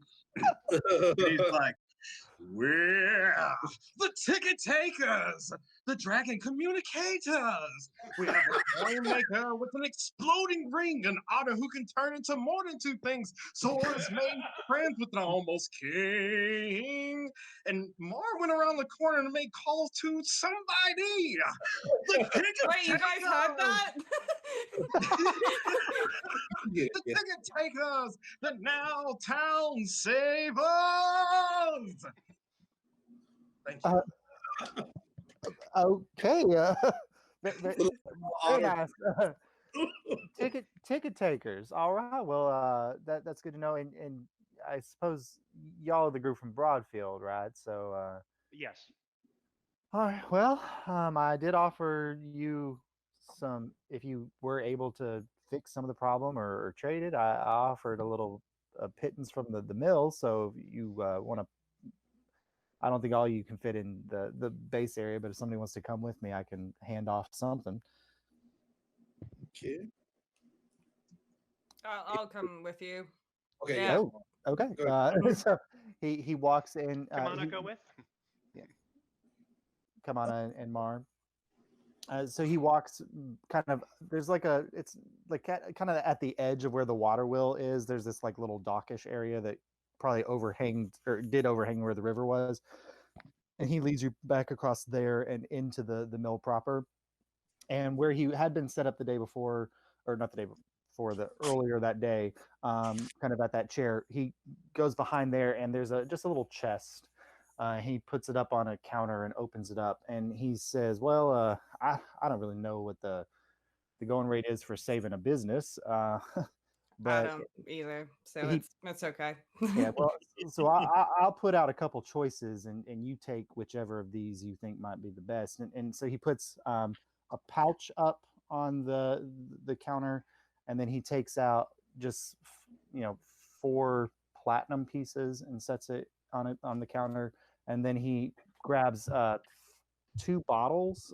One you recognize, you have one in your pocket. It's a potion of healing.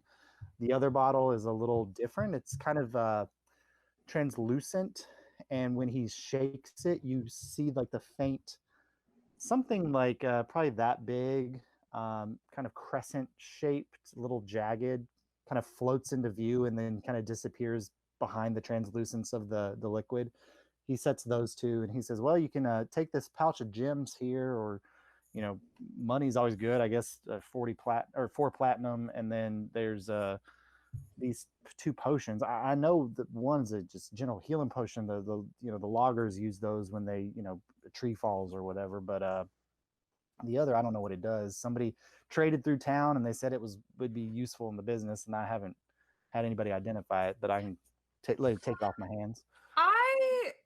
I have proficiency in like alchemist tools. Can I like try to see if I know what the potion is? Yeah, go ahead and roll. Like, to be a intelligence check and add your proficiency bonus too. Medicine?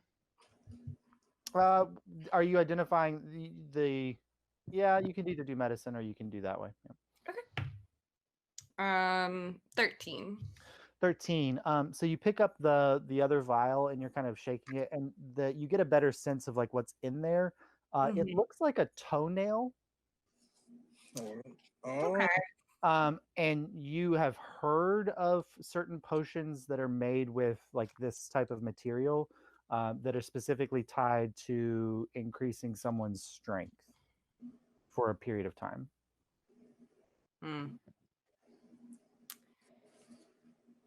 Drinking a toenail, is that like doing the worm with mescal? Yes. Chase the toenail. Do you say what that is? Yeah. I'll be like, I think it's like a strength thing. Like it gets you, Oh, jacked up. that'd be helpful. That would have been helpful, I guess. Well, you offered it to us, so yeah. Well, you can take it. Whichever of these 3 things you want, you can have. So. Bag of gems, though. You should take that, Ma. You need it.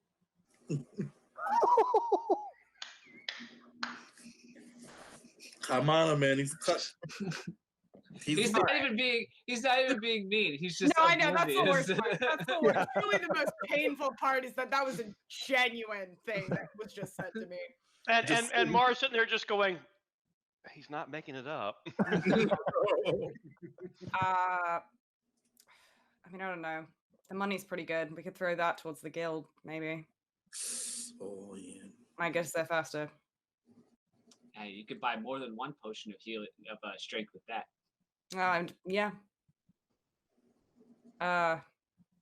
Gold fine with you? What would be better, gems or plat? How much does the gems look like it's worth? So you open it up. Go ahead and roll just an intelligence check. 8. 8. Well, it doesn't look like a collection of like super rare gems by any stretch of the imagination. There's no like diamonds or anything in here. Mostly seems to be emeralds, and emeralds and rubies. Not very large, kind of small. You get the sense it's probably more than 40 gold worth. So the platinum probably isn't as good of a deal.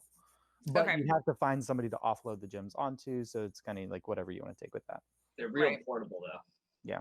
Real portable. You also know, just from your general alchemy knowledge, that a strength potion does cost more than does cost more than a healing potion to get the reagents for to make. So Mm-hmm. value-wise, the potion might be worth more, but you're not sure. Mm. I say the gems.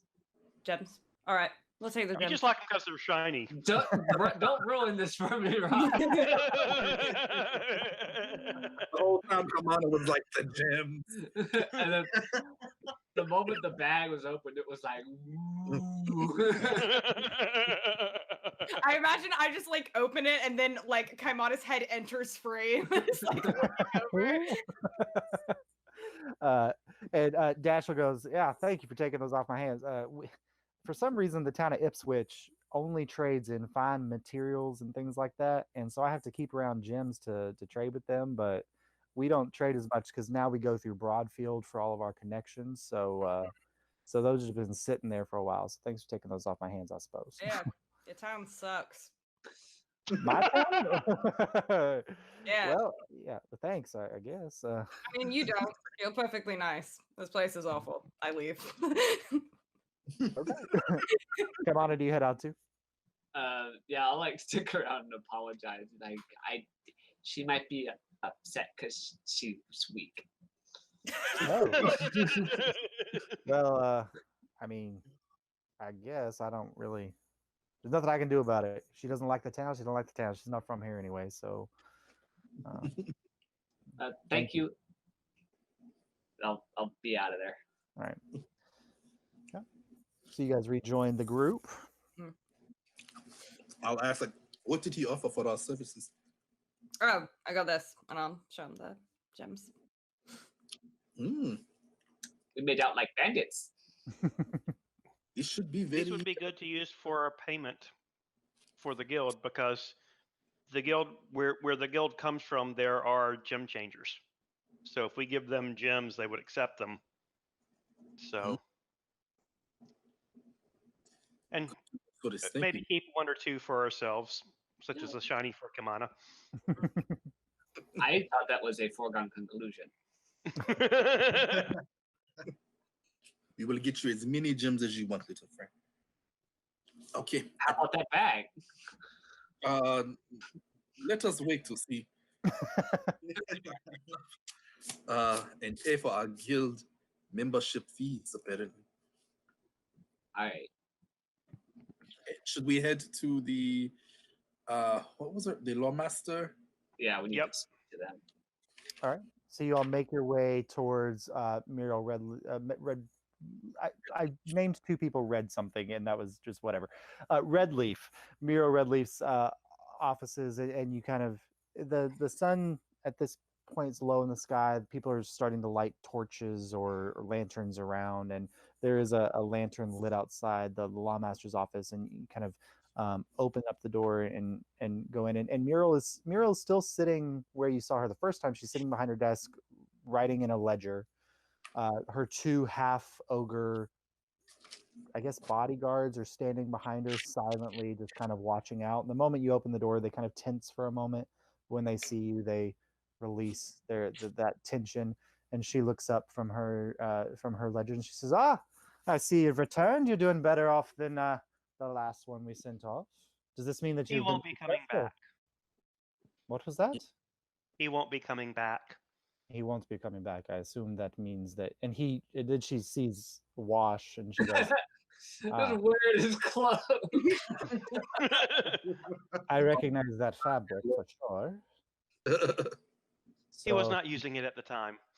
did you retrieve the down payment that we gave out to him? That was part of the deal. Yes, we did. Yeah, we did.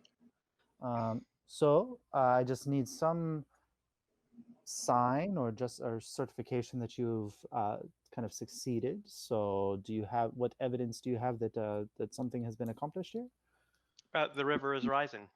The Yes, river's if you- rising. Is that true? Mhm. And so she You- kind of looks over at one of her ogres and she says, "Just go check that out for me, please."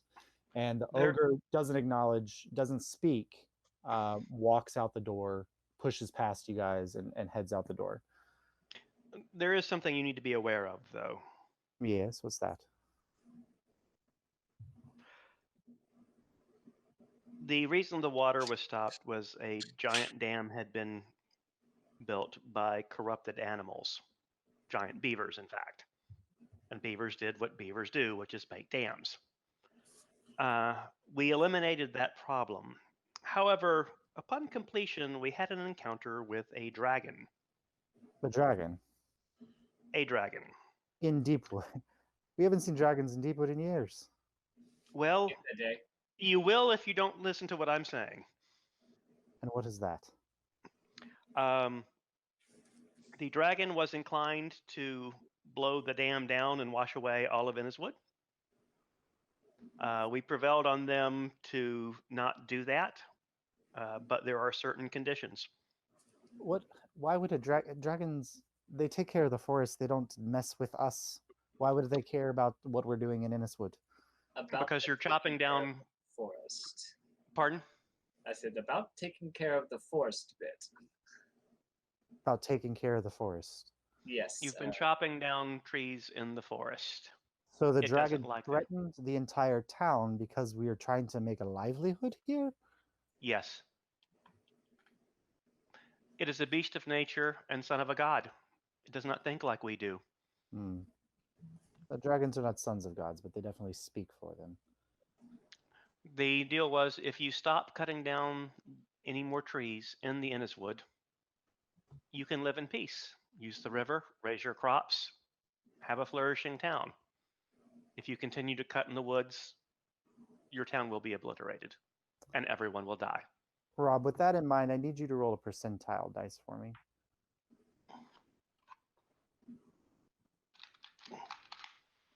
Big money, no whammies. Survey says 37. 37. Okay, good. That's not a good number. As you're kind of doing this, you feel the vibration in your pocket of Mhm. something, and you hear a voice that says, "Put me on for a moment." Put it on speaker. I pull it out and it's like the dragon would have words with you. And I hold it out. I don't speak to her. I speak to you. Yes. I've decided that the dam can stand for now. Let them figure out their ways differently, or things might be different in the future. And Muriel's just listening, and she... Who was that? The dragon. The dragon. The dragon. At that moment, the door opens, and the ogre comes back in, and she says, and you see the ogre kind of make a sign, and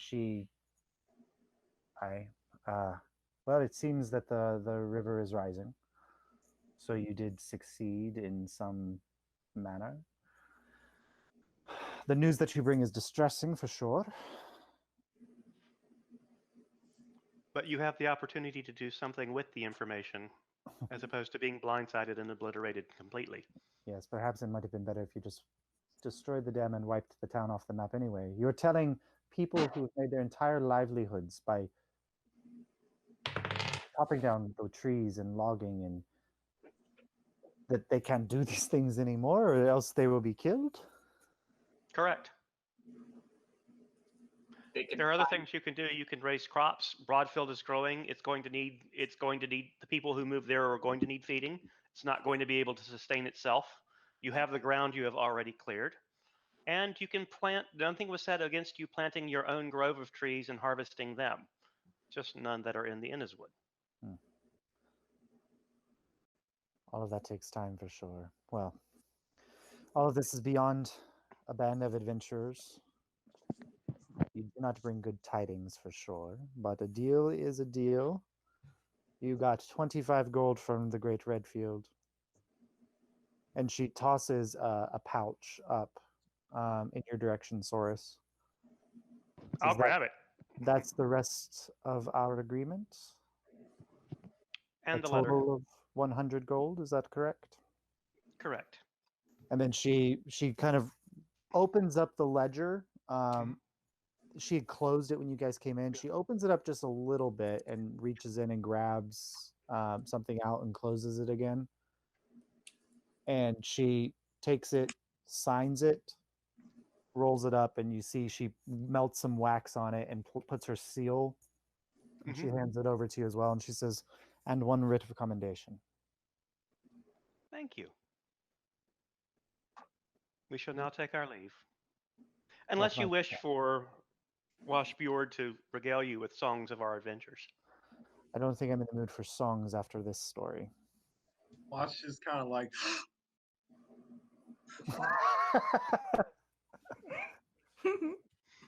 Right then, off we go. All right, so you guys head out. All right, so you leave Muriel's office, and she definitely has the look of somebody who's just been told some very bad news and is trying to process what to do with it. What did you say, Abel? What time of day is it currently? You're looking at probably 6:30, 7 o'clock at night. And how far from Broadfield are we? Several hours. It took you left early you left and got here 6 hours? I think it was about 6 hours travel. Yeah. Because you got here you got here at night and then you slept. And yeah, so. I normally don't advise traveling at night, but in the way things are, it may not be better if we went ahead and left town. Do you not take the dragon at his word? I do, but I don't trust them not to do something stupid in the morning to earn his wrath. Let's just camp upriver. In the woods? Not in the woods. Not in the woods. Not in the woods. I No. do not want to be dragon food. Oh, So somewhere away from the river, on high ground, is there like a hill nearby, a hillock or something like that? A copse? You're currently within the bounds of the city or the town. And this is all relatively flat land, but if you left the town, you might be able to find something. You did pass some hills as you were coming in, kind of on the edge of the river basin. Are we still inside of the Lawmasters? No, you guys left and you're outside. You're outside in the street. Okay. I wanted to ask for like cheap horses or something, like all this walking, man. I don't think we're going to get those from her after that news. Maybe she'll be grateful that we gave her a heads up and advocated for her. I don't know. Okay. Do you all want to find a camping ground? I'm trying to find us something. That wood's frozen. Am I? Oh, no, I would. Oh, you're good. Okay. Yeah, you're back. Okay. All right. So you guys make your way out of town? Yeah. So you walk back through, you pass by the tavern that you stayed at the night before, the general store, you make your way through kind of the gates. It's like a general store and stuff. Or is there anywhere that sell? No, never mind. I don't have enough. Never mind. Okay. And so you make your way out past the palisades and out into the kind of the dirt road that leads out of the town. And as soon as you cross the gate, all of you notice they're not trying to hide. There's about 5 or 6 guys that are just standing on the outside of the gate. And then the moment you kind of walk past, they break off from the gate and start kind of matching your pace, staying about 20 feet behind you. Oh, I don't have time for this shit. Ugh. Okay. We all notice it, you say, right? Yeah, they're not trying to be stealthy or anything about it. Are they looking like they're going to rough us up, or You can roll like an insight or a general just kind of perception check about their mannerisms. Fuck. Insight is 18. 18. So they don't necessarily have an aggressive air about them. There is one guy in particular who's a little bit bigger than the others, and he has a larger sword kind of at his side, and his hands resting on the pommel, and he's kind of following a little bit behind. You guys keep walking a little bit, and when you're, 100 yards or so away from the town, he lifts up his hand and says, "Hey, are you all the Hi. ones who are dealing with the ticket with the Muriel with the lawmaster? Yes, Yes. I'd like to have a word with you." we're here. What specifically? What was that, Abel? What about specifically? Well, I assume that you walked out of the lawmaster's office with a pouch of 100 gold. I do not believe that is your business. And he whistles, and kind of he looks, and off, kind of in a copse of trees off to the side, you see 3 more guys step out, and then on the opposite side you see 3 more guys step out, and so now there's about 11 men that are kind of flanking your position.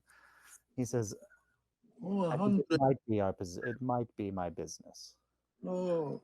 Did you walk out of the lawmaster's office with 100 gold?" What?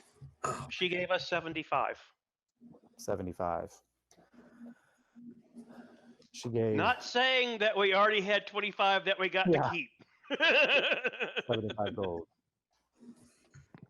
oh, I'm look, gonna need you to give that back. And why would that be? yeah. Well, these men here represent, we are the loggers guild in town. We're the workers. We're the ones that brought the wealth to this community. And about a week ago, Muriel came into our homes with her ogre bodyguards and demanded a tax. That tax was taken from the hard workers of this town to pay what's in your purse. We don't have the money. We don't have the jobs. We couldn't, she threatened us and we gave over what we had. But we're asking you to return it to the town and to the people who need it to survive. Can I do an insight check on him to see if he's telling the truth on this? Yep, go ahead. Yeah. 21. He's very earnest. Just making sure. Yeah, you get the sense that, like, I mean, he's a logger by trade, as he admits, so that his strength and size comes from that. He's not trying to be intimidating as much as he's trying, like, in his own way and gruffness, it might come across as intimidating, but he is really trying to get you to appeal to there's some elements that he might not be telling you, but he's being very honest in what he's saying about this. So, even if we return the money, what is stopping Miss Redleaf from going back into your homes and stealing it again? She says that the safety of the town is our concern and that we had to chip in for it. I know enough about the laws of Alyria to know that as lawmaster, she has the purse of the king to pull from. She could have pulled from the town defense fund to pay that bounty, but she came and got it from us. May we have a moment to speak among ourselves? Please take your time. I guess we'll huddle up. We got no beef with them or with Muriel. His problems are with her, not us. Yes, but if she is taking advantage of this town and mismanaging its funds, I don't want to walk away leaving these people to her whims. Oh, Broadfield's also definitely mismanaging its funds. I think we all know. So, and let's face it, they're about to be out of a job and they don't know it. Yes. So 50. I told them about the 75. We have 25 on our pocket plus We the have a more than 40 in the gems. That gives us. Oh, sorry. That gives us 65 gold, which is almost, roughly 65 gold, which is almost to the 70 that we need. We have to do one more job to get one more writ, so we'll be able to get over that threshold. So I say we give them the 75. I say we give them I say we give them 50. They only know about the 75. It sounds like we're giving them 2/3. That's more than I I don't agree. know if they're gonna let us walk on that. Well, we can I appeal. don't really want to fight them. They seem fine. We can make the offer. If they do not want to take it, we'll give them the 75. But we also think- dedicate ourselves and our safety to do this job for this town. True, but we're also trying to build a good reputation and being chintzy skinflints. Plus, there's always a chance that Redfield will tell them that we had the other 25 on us the whole time. Yeah. They'll get nothing and like it. Washbjord, what are your thoughts? I come from a place where every penny is put together by the community. So when they say it goes a long way, it goes a long way. I think we should just give it back to them. Okay. And that's what we shall do. I take the bag of 75 that was given to me, and I toss it to him. He catches it, and I did not expect honor among adventurers. Vox Populi we're- will remember this. Or say that again. Populi. Vox Populi will remember this. Vox Populi. 75. Cool. Voice of the people in Latin. Yeah. What is, and what do I call you? If I want to spread the word of somebody who is honorable towards the people, what do I call you? Washbjord. Mr. Every time. Josh just like slides up and puts his cloak in his face and turns and goes, "The ticket takers." The ticket takers. Okay. I'll spread the word. Now, I want to ask a question. go ahead. What do you plan to do with Miss Red Leaf? Like I said, she will continue to be a problem for you. How would you handle her mismanagement of your funds? Unfortunately, we don't have a lot of power in controlling her. Like I said, she's got the crown behind her. She might have them duped. I don't know what she's doing. But the money that she took from us, she paid you. So there's 100 gold out there somewhere that where did it go? Where is it from? What is she doing with the town's defense fund? Lawmasters are separate. They stand alone. Inniswood doesn't have a mayor. We kind of run things on our own with the logging company and the mill, but the lawmaster stands alone and is separate from the town. I'm sure you ran into this in other places too, but we don't have any way, unless we report her, but we don't know what to say other than she extorted us, but then we don't have that much evidence. I don't think there's anything we can do now, Yes. but we can start building a portfolio to figure out what's going on. Because if she's not the only one doing it, then there's something else afoot. This is true. I will say this, that because you all are such noble and stand-up citizens, I will personally pledge myself. If you ever need assistance, you can send word, and I will make myself available to come help you to take your town, or whatever assistance you may need to put honest people in power. We appreciate that. And I tell them my name. I am able. What is my name? Oh, God. Oh, really? Able amnesia. No, The existential crisis happens early in the campaign. What is my Dragon name? got me shook, brother. Dragon got me shook. What are frogs? I am able Abioye.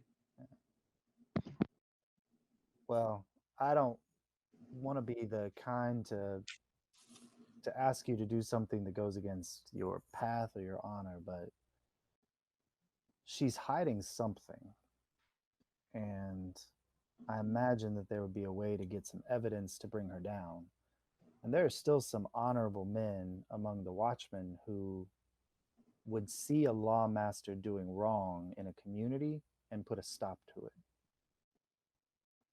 we don't know or we don't have the ability to do it. And as people who depend on this town to survive, it might not be in our place to put our lives and our families at risk like that.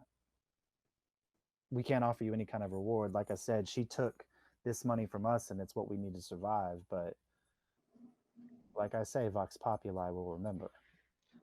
What may be worthwhile for us, we have one more contract we need to fulfill within the next week.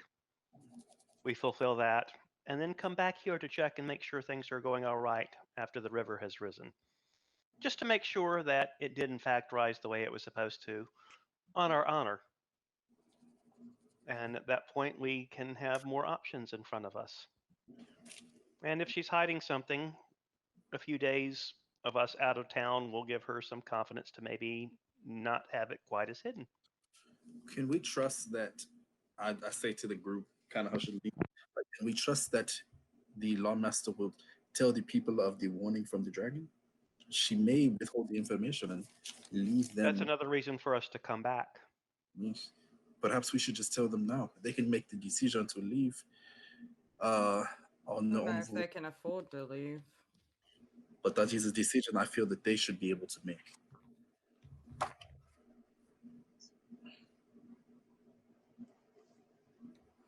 It wouldn't hurt to tell them.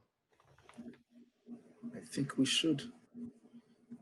Okay, so Abel will turn back to them and like, look, because I'm a human, I'm a level with y'all. And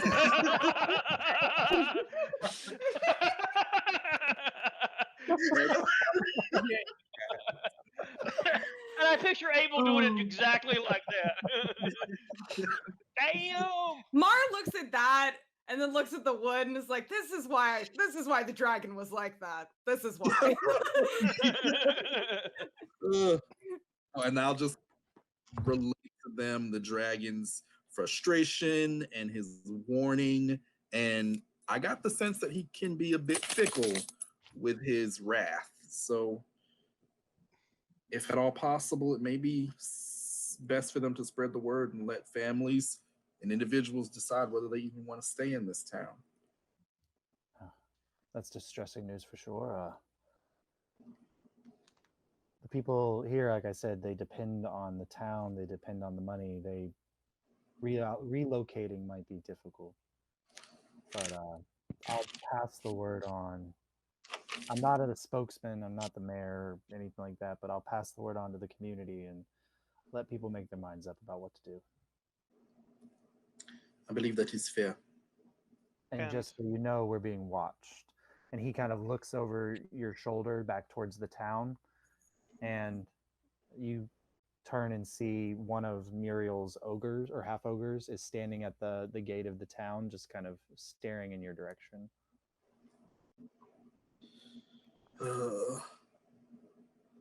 Perhaps we should end our conversation here then. I'm not worried about us. She needs us, but maybe keep an eye out yourself. We had a conversation with the dragon and lived to walk away. They would be very mistaken if they underestimate us. I was hoping you would. That's right. If we come back in town, where should we look to find you? I live in the Redwood district, which is on the far kind of against the wall, the first line of defense against anything that comes out of the Deepwood. We're the cannon fodder, if it were. But the Redwood district, my name's Handel. Okay, Handel. Wait. I love your Messiah. Beat me to it. One of us had to. No pun too bad.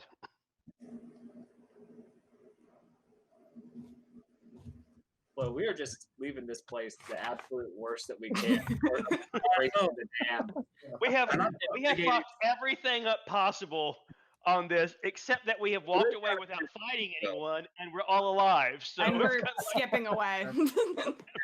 we're like, have what I need. See ya. I will. Save your town. We'll leave you all to Rob, Yeah. Rob specifically, roll a history check.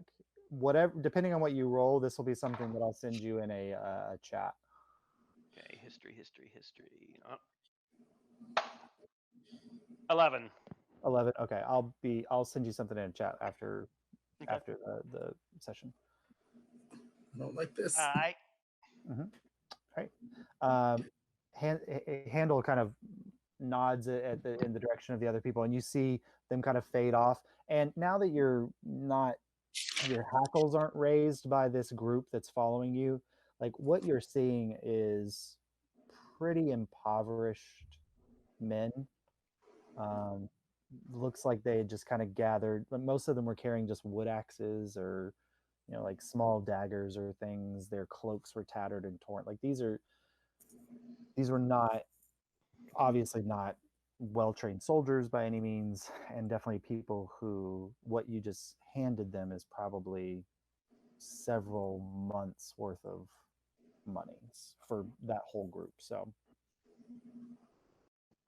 and they start filtering off into town, and the ogre's still standing there, but he doesn't stop any of them as they head back into town. So I believe we've made an enemy. What was that? So I believe we've made an enemy. Perhaps not yet, but we shall. Let's camp. Like Alright. out of away from this gate, like a little further. So you guys are probably approaching like an 8-hour day at this point. So depending on how far you go, you might start getting into exhaustion territory. So it just depends on how far you want to head away from the town. There's like 2 hills over where we're not quite directly in sight. Like, hey, they're right up there. Yeah, just out of sight, I think, and not trying to go too far. So go ahead and somebody roll a perception check, and if somebody helps, you can do it with advantage. Help. All right. Mar, go ahead, roll it. Mar. Yep. Do you want me to do it? Okay. Yeah. You're our survivalist wood girl, so That's me. Perception, 21. Okay. You kind of walk for 15 or 20 minutes, and the ground starts to rise a little bit on the edges of the river, and you get to these kind of hilly portions. And there's a part where you kind of go off of the road, and you go over this hill and then down a little bit, and you kind of find yourself in not like a valley, but in a space where there's kind of hills on 3 sides of you, and the town is out of view. And so you feel like this might be a good spot to kind of bed down for the night. All right. So for an 8-hour long rest, you guys can take a kind of a series of 3 watches and still get the long rest. So who would like to take the first watch? Oh, go ahead, Abel. Well, I want to see. I don't know if I have this spell prepared. Let me see. I don't know. I don't think I do. No, I don't have it prepared. I'll take first watch. Okay. Mar, take first watch by yourself. I'll watch with Mar. Okay. Abel and Mar take first watch. So everyone else beds down. So Abel, I'll take mid watch at the darkest part of the night. You'll take mid watch by yourself. No, I'll join him at mid. So Soros and Wash, and then that can leave Kaimana to bring up the morning. So everyone else beds down. Abel and Mar, if one of you will you can either make perception checks separately, or one of you can with advantage. So Do you want to each roll, or My bonus is probably higher. Yeah. Just quite honestly, if you don't mind. Yeah, go ahead. What are you? 20, not natural. Oh my god. Okay. All right. So as the kind of you guys bed down towards nighttime, and you start to. It's interesting because you're far enough away from the forest that there's a couple places where you hear some kind of night owl sounds, not towards the direction of the Deepwood, but the opposite direction. And you're kind of paying attention to that. The first watch goes by uneventfully. There's no, you don't see anybody walking in this direction. You don't see any firelight or anything like that. Is there anything that you two are wanting to do in the course of that watch? Yes, I want to kind of strike up a conversation with Mar. Okay. And her, Good luck. Yeah, this will go well. Yeah. I got a high charisma. I don't actually. I'm lying. I don't. I'll ask her. Did you calling someone special back in the woods earlier today? Oh my god, no, not like that. No, no.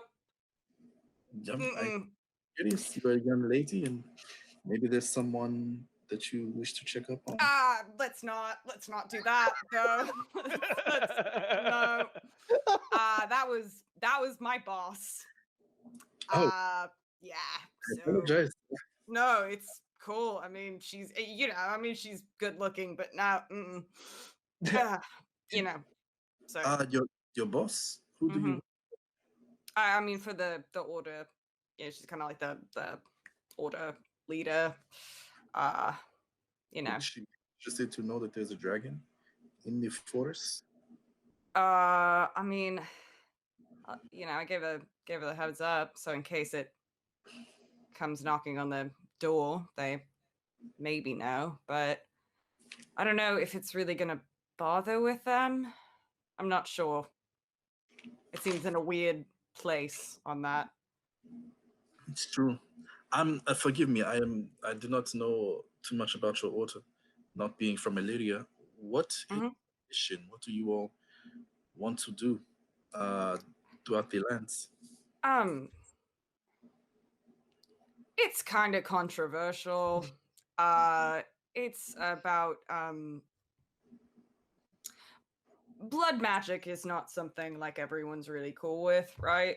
So it's about what we do is harness that to go do good in the world and fight back I mean against the bleeds and stuff that have been happening.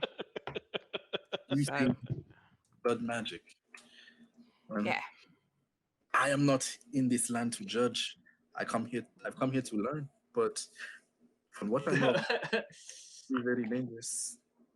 I just hope that you and your people are responsible. I mean, they've been doing it a while. I'm newer, but I think it's about, anything in moderation, I guess. It's true. They must trust you a lot to send you on a mission like this by yourself. It's kind of, it's like part of it, like I just got out of training. So this is kind of like my big, final test, I guess. Kind of. It's a whole thing. They're very dramatic. Which is why Marlowe fits in so well. It's interesting. It's probably why you wanted to find a group to travel with, make your mission a bit easier. No, they made me find a group. That was part of it. Is they were like, you got to go find people to hang with, and I was like, okay, I'm good at that. I'm not. That was the joke. I get the joke. It is very funny. You don't have to. You don't have to pity me. It's fine. The two lowest charisma people.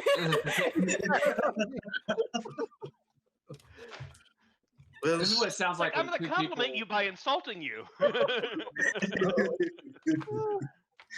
thought that was nice. Okay, never mind. It's like a Jehovah's Witness and a Scientologist talking to each other.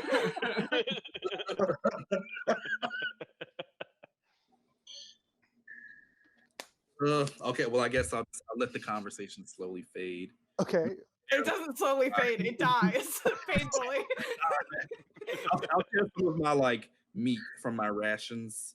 Okay. If he's interested, just trying to bond. And Is it just as meat? a general note, we've only been traveling for 4 days, so I'm not you guys aren't remotely close out of food. I'm not going to hold you strict on rations and things like that. I assume that you guys are taking care of yourself on that, unless we were in a position where we're out in the middle of the desert. So you don't have to worry about telling me those types of things. That's One thing we inventory management is not my game. So One thing we If do in our- Abel, if Abel offers me meat, I go, sorry, vegetarian. That's awkward. just even Sorry. more awkward. We thought it was as awkward as it can be. No, wait, there's more. Beef jerky? No. Josh, one thing we do in a different campaign I'm in is that there's basically a monthly upkeep cost where, depending on your lifestyle, you deduct a certain amount of gold, and then it's assumed that all of this is taken care of. Yeah. And we might put something like that in place depending on how much you guys are wanting to do, like shopping episodes and things. So, but that'll be there. Anything else from Mar and Abel? I'm just No. doing my journal. Okay. Away from him. Dear diary, you would not believe this conversation I just had. You don't need a perception check to see the moon. It's there. It is solidly like a half waxing gibbous. Cool. So you're halfway between the new moon and the full moon. Okay. About 4 days, probably. Yeah. Between. I'll play with my little puzzle box if that's. Puzzle box. Yeah. Mar, just as you guys are finishing up your watch, and Wash and Source you guys are kind of you're rousing Wash and Source to awake. You see kind of Abel is playing with this toy, nothing like you've ever seen before. In the moments right before he kind of lays down to go to sleep and he's playing with this, you see this brief flash, and Abel's eyes go blue, like blue light, and he just lays out and is just laying there, just kind of open blue eyes staring up at the ceiling, or staring up at the sky. I acknowledge it, and I don't know what to do Hellraiser. about it, and I just go to bed. Right. And then so I'll deal with Abel on that later on. And Party. Thanks a lot. Great, thanks for bringing Pinhead into this, he's, Abel. he's still breathing. It's fine. So Mar and Abel go to sleep. Okay. Source and Wash, you guys pop up. One of you roll a perception check to watch through the night. Let's see. Or both of you roll separately. I'm somewhat perceptive. 14. 14 and Source. I said that, but I'm not. 9. 9. Okay, so as you're kind of like the darkness of the night kind of comes down, Wash, you don't pick up on too much. You do see something kind of up on one of the hills, like kind of blocking out a few stars, like a shape. It doesn't move closer. It doesn't do anything. It just stands there for a little while, and then it goes back down off the hill and disappears. You kind of point it out to Soros, and you both watch it for a while, but it doesn't get any closer. It's a large, maybe humanoid shape, but it could have been like an animal where it was kind of looking at the animal like front on. It was just taking up that kind of shape space. Or a half ogre. Or a half ogre, yeah. And so you guys kind of watch the night. No dangers or anything approach. Anything that you two wanted to take care of in the course of your time there? Are there any kind of like flying animals that we can see? And I'm gonna have the dancing lights up kind of around us, like. Okay. Just kind of at the edge, like the bird sounds that you do hear right now are mostly kind of like night birds and owls, and they are very distant. Just kind of, there's a couple times where you see things flitting and you're not sure if they're birds or if they're bats, but there's not a lot of aerial activity this close to the Deepwood. Yeah. Okay. Is there at least a creature within 30 feet of me? Roll another perception check as you're specifically looking for that. We find a worm. 21. 21. So as you're kind of lifting the lights up, there's a few bugs that kind of attract towards the light, and there's a couple times where you see like fly through the light and then fly out of the light, and there's like it seems like a little bat swarm is being attacked, like as getting the bugs that are attracted to your flying lights there. Awesome. I kind of want to and I'll hit swords, and I'll be like, "Watch this." And I want to look at one of the bats, and I'm going to cast Animal Messenger Okay. and have him come and like land on my arm. Okay. And I just, ooh, thank you. And I want to tell him like, "Okay, buddy, if you'll go find the guy under the bridge, I want you to tell him something for me. I told you I could make friends, but could you please send 15 gold to the place that we just left to a guy named what's his Handle. name? Handle. Yeah, to a guy named Handle. And I got drunk for the first time. So it goes, and it takes off into the distance and into the Now, the dark. funny thing is I speak beast speech, so I actually hear this, correct? Yeah, you hear the bat say, "You got it, sir." And I'm gonna tell Source, oh, we were just having a quick chat about how cool we are, nothing crazy. Uh-huh. Right? Anything Yeah, else? oh, I just wanted to ask Source if he wants to practice, playing some night melodies. It'd probably be best if we don't wake the other sleepers. Marlowe and Abel have just gone to bed. Well, Abel's gone somewhere. So perhaps best not to wake them. Air bongos it is. I'll play Right. the air piccolo. There you go.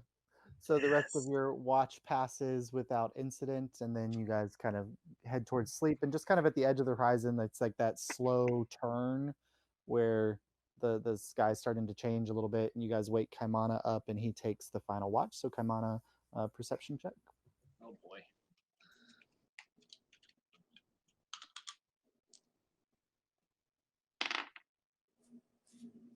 Okay, that's not bad. 15. 15. So as you're kind of watching the sun rising, Kaimana, there doesn't seem to be danger. You guys are far enough from the Deepwood that none of the dangers of the Deepwood are there. And you're starting to see some of the morning, kind of like the bat flying in the shadows of the sky. You're seeing this happen, and the birds and things, and you're keeping an eye. But aside from the weird slight like blue light that's coming out of Abel's eyes, there's nothing else weird or odd that catches your attention over the course of the night. And eventually dawn breaks, and the group. Oh, go ahead. Yeah, is there anything else you wanted to do in that? Yeah, Abel's not unconscious, but out of it. If you kind of go over and look at him, he's breathing, his heart's beating, his eyes are, you can't really tell, like his eyes are open, I guess, but they're just like a bluish light that's kind of dimly shining from his eyes. Yeah, what happened to his puzzle box? It's gripped in his hands. Is it remotely shiny? The puzzle box itself is not shining. No, I mean it's made of metal, so it's kind of got like there's metallic components to it that you imagine would be shiny if this light was hitting them, but it is made of some kind of metal. I like wave my paw over Abel's face. No reaction. No reaction. And I'm going to investigate without touching the puzzle box. Okay, go ahead and roll an investigation check. I just picture Abel's eyes like the Fremen from David Lynch's Dune. Oh yeah, there you go. That's a 9. A 9. You've never seen anything remotely like this before. There's a lot of like little knobs and devices and things, and it looks like sliding parts and elements, and little metal pieces that are hooked onto wooden pieces that are hooked onto like materials that you don't recognize, and you're kind of, it looks really interesting, but you don't really understand what it is or what it does or why Abel would be playing with it at all, or why he's passed out now with it in his hands. Abel. No reaction. Abel.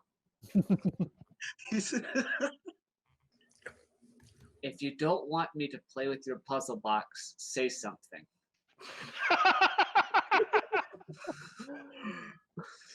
Sound logic. Sound logic. Do I hear anything? Nope. No response. You ought to not do that.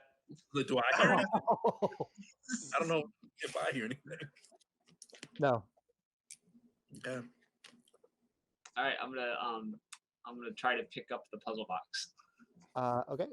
When you go to grab it, he's holding on to it very tightly, which is, I mean, he's not really conscious, but he has a firm grip on it. You'd have to yank it out of his hands. So you could roll a strength check to try to pull it out. You guys will let the otter have Oh God, all by himself. that's a dirty 20. A dirty. So you grab it and you you're going and you yank, and the puzzle box, you are yanked with such force that you fly backwards with the puzzle box in your hand. The moment that the box leaves your grip, Abel, you snap awake and you're like looking around. Whatever you were doing was interrupted. And you see tumbling end over end Kaimana holding your puzzle box. I just like stare at him. What are you doing? This evil thing was taking control of you.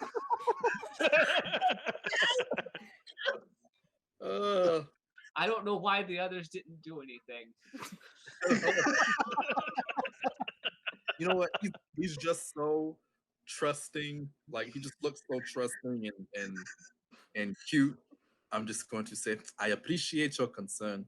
It is part of my training. Can I have it back, please?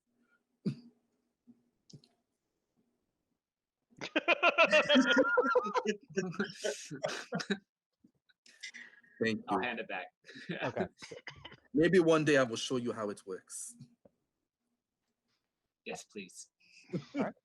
So as you guys kind of have this interaction and everyone starts to rouse from their sleep, you guys awake on your 4th day of adventuring together, and realize that perhaps the adventuring is a little more difficult than you imagined, and there are some difficult consequences that will maybe arise from the choices that you guys made or didn't make in the last 24 hours. Yeah. But a new day is upon you, and your travels either to Broadfield or off to complete your next task are there before you, and that's where we will pick up next week. Thank you. Thank you.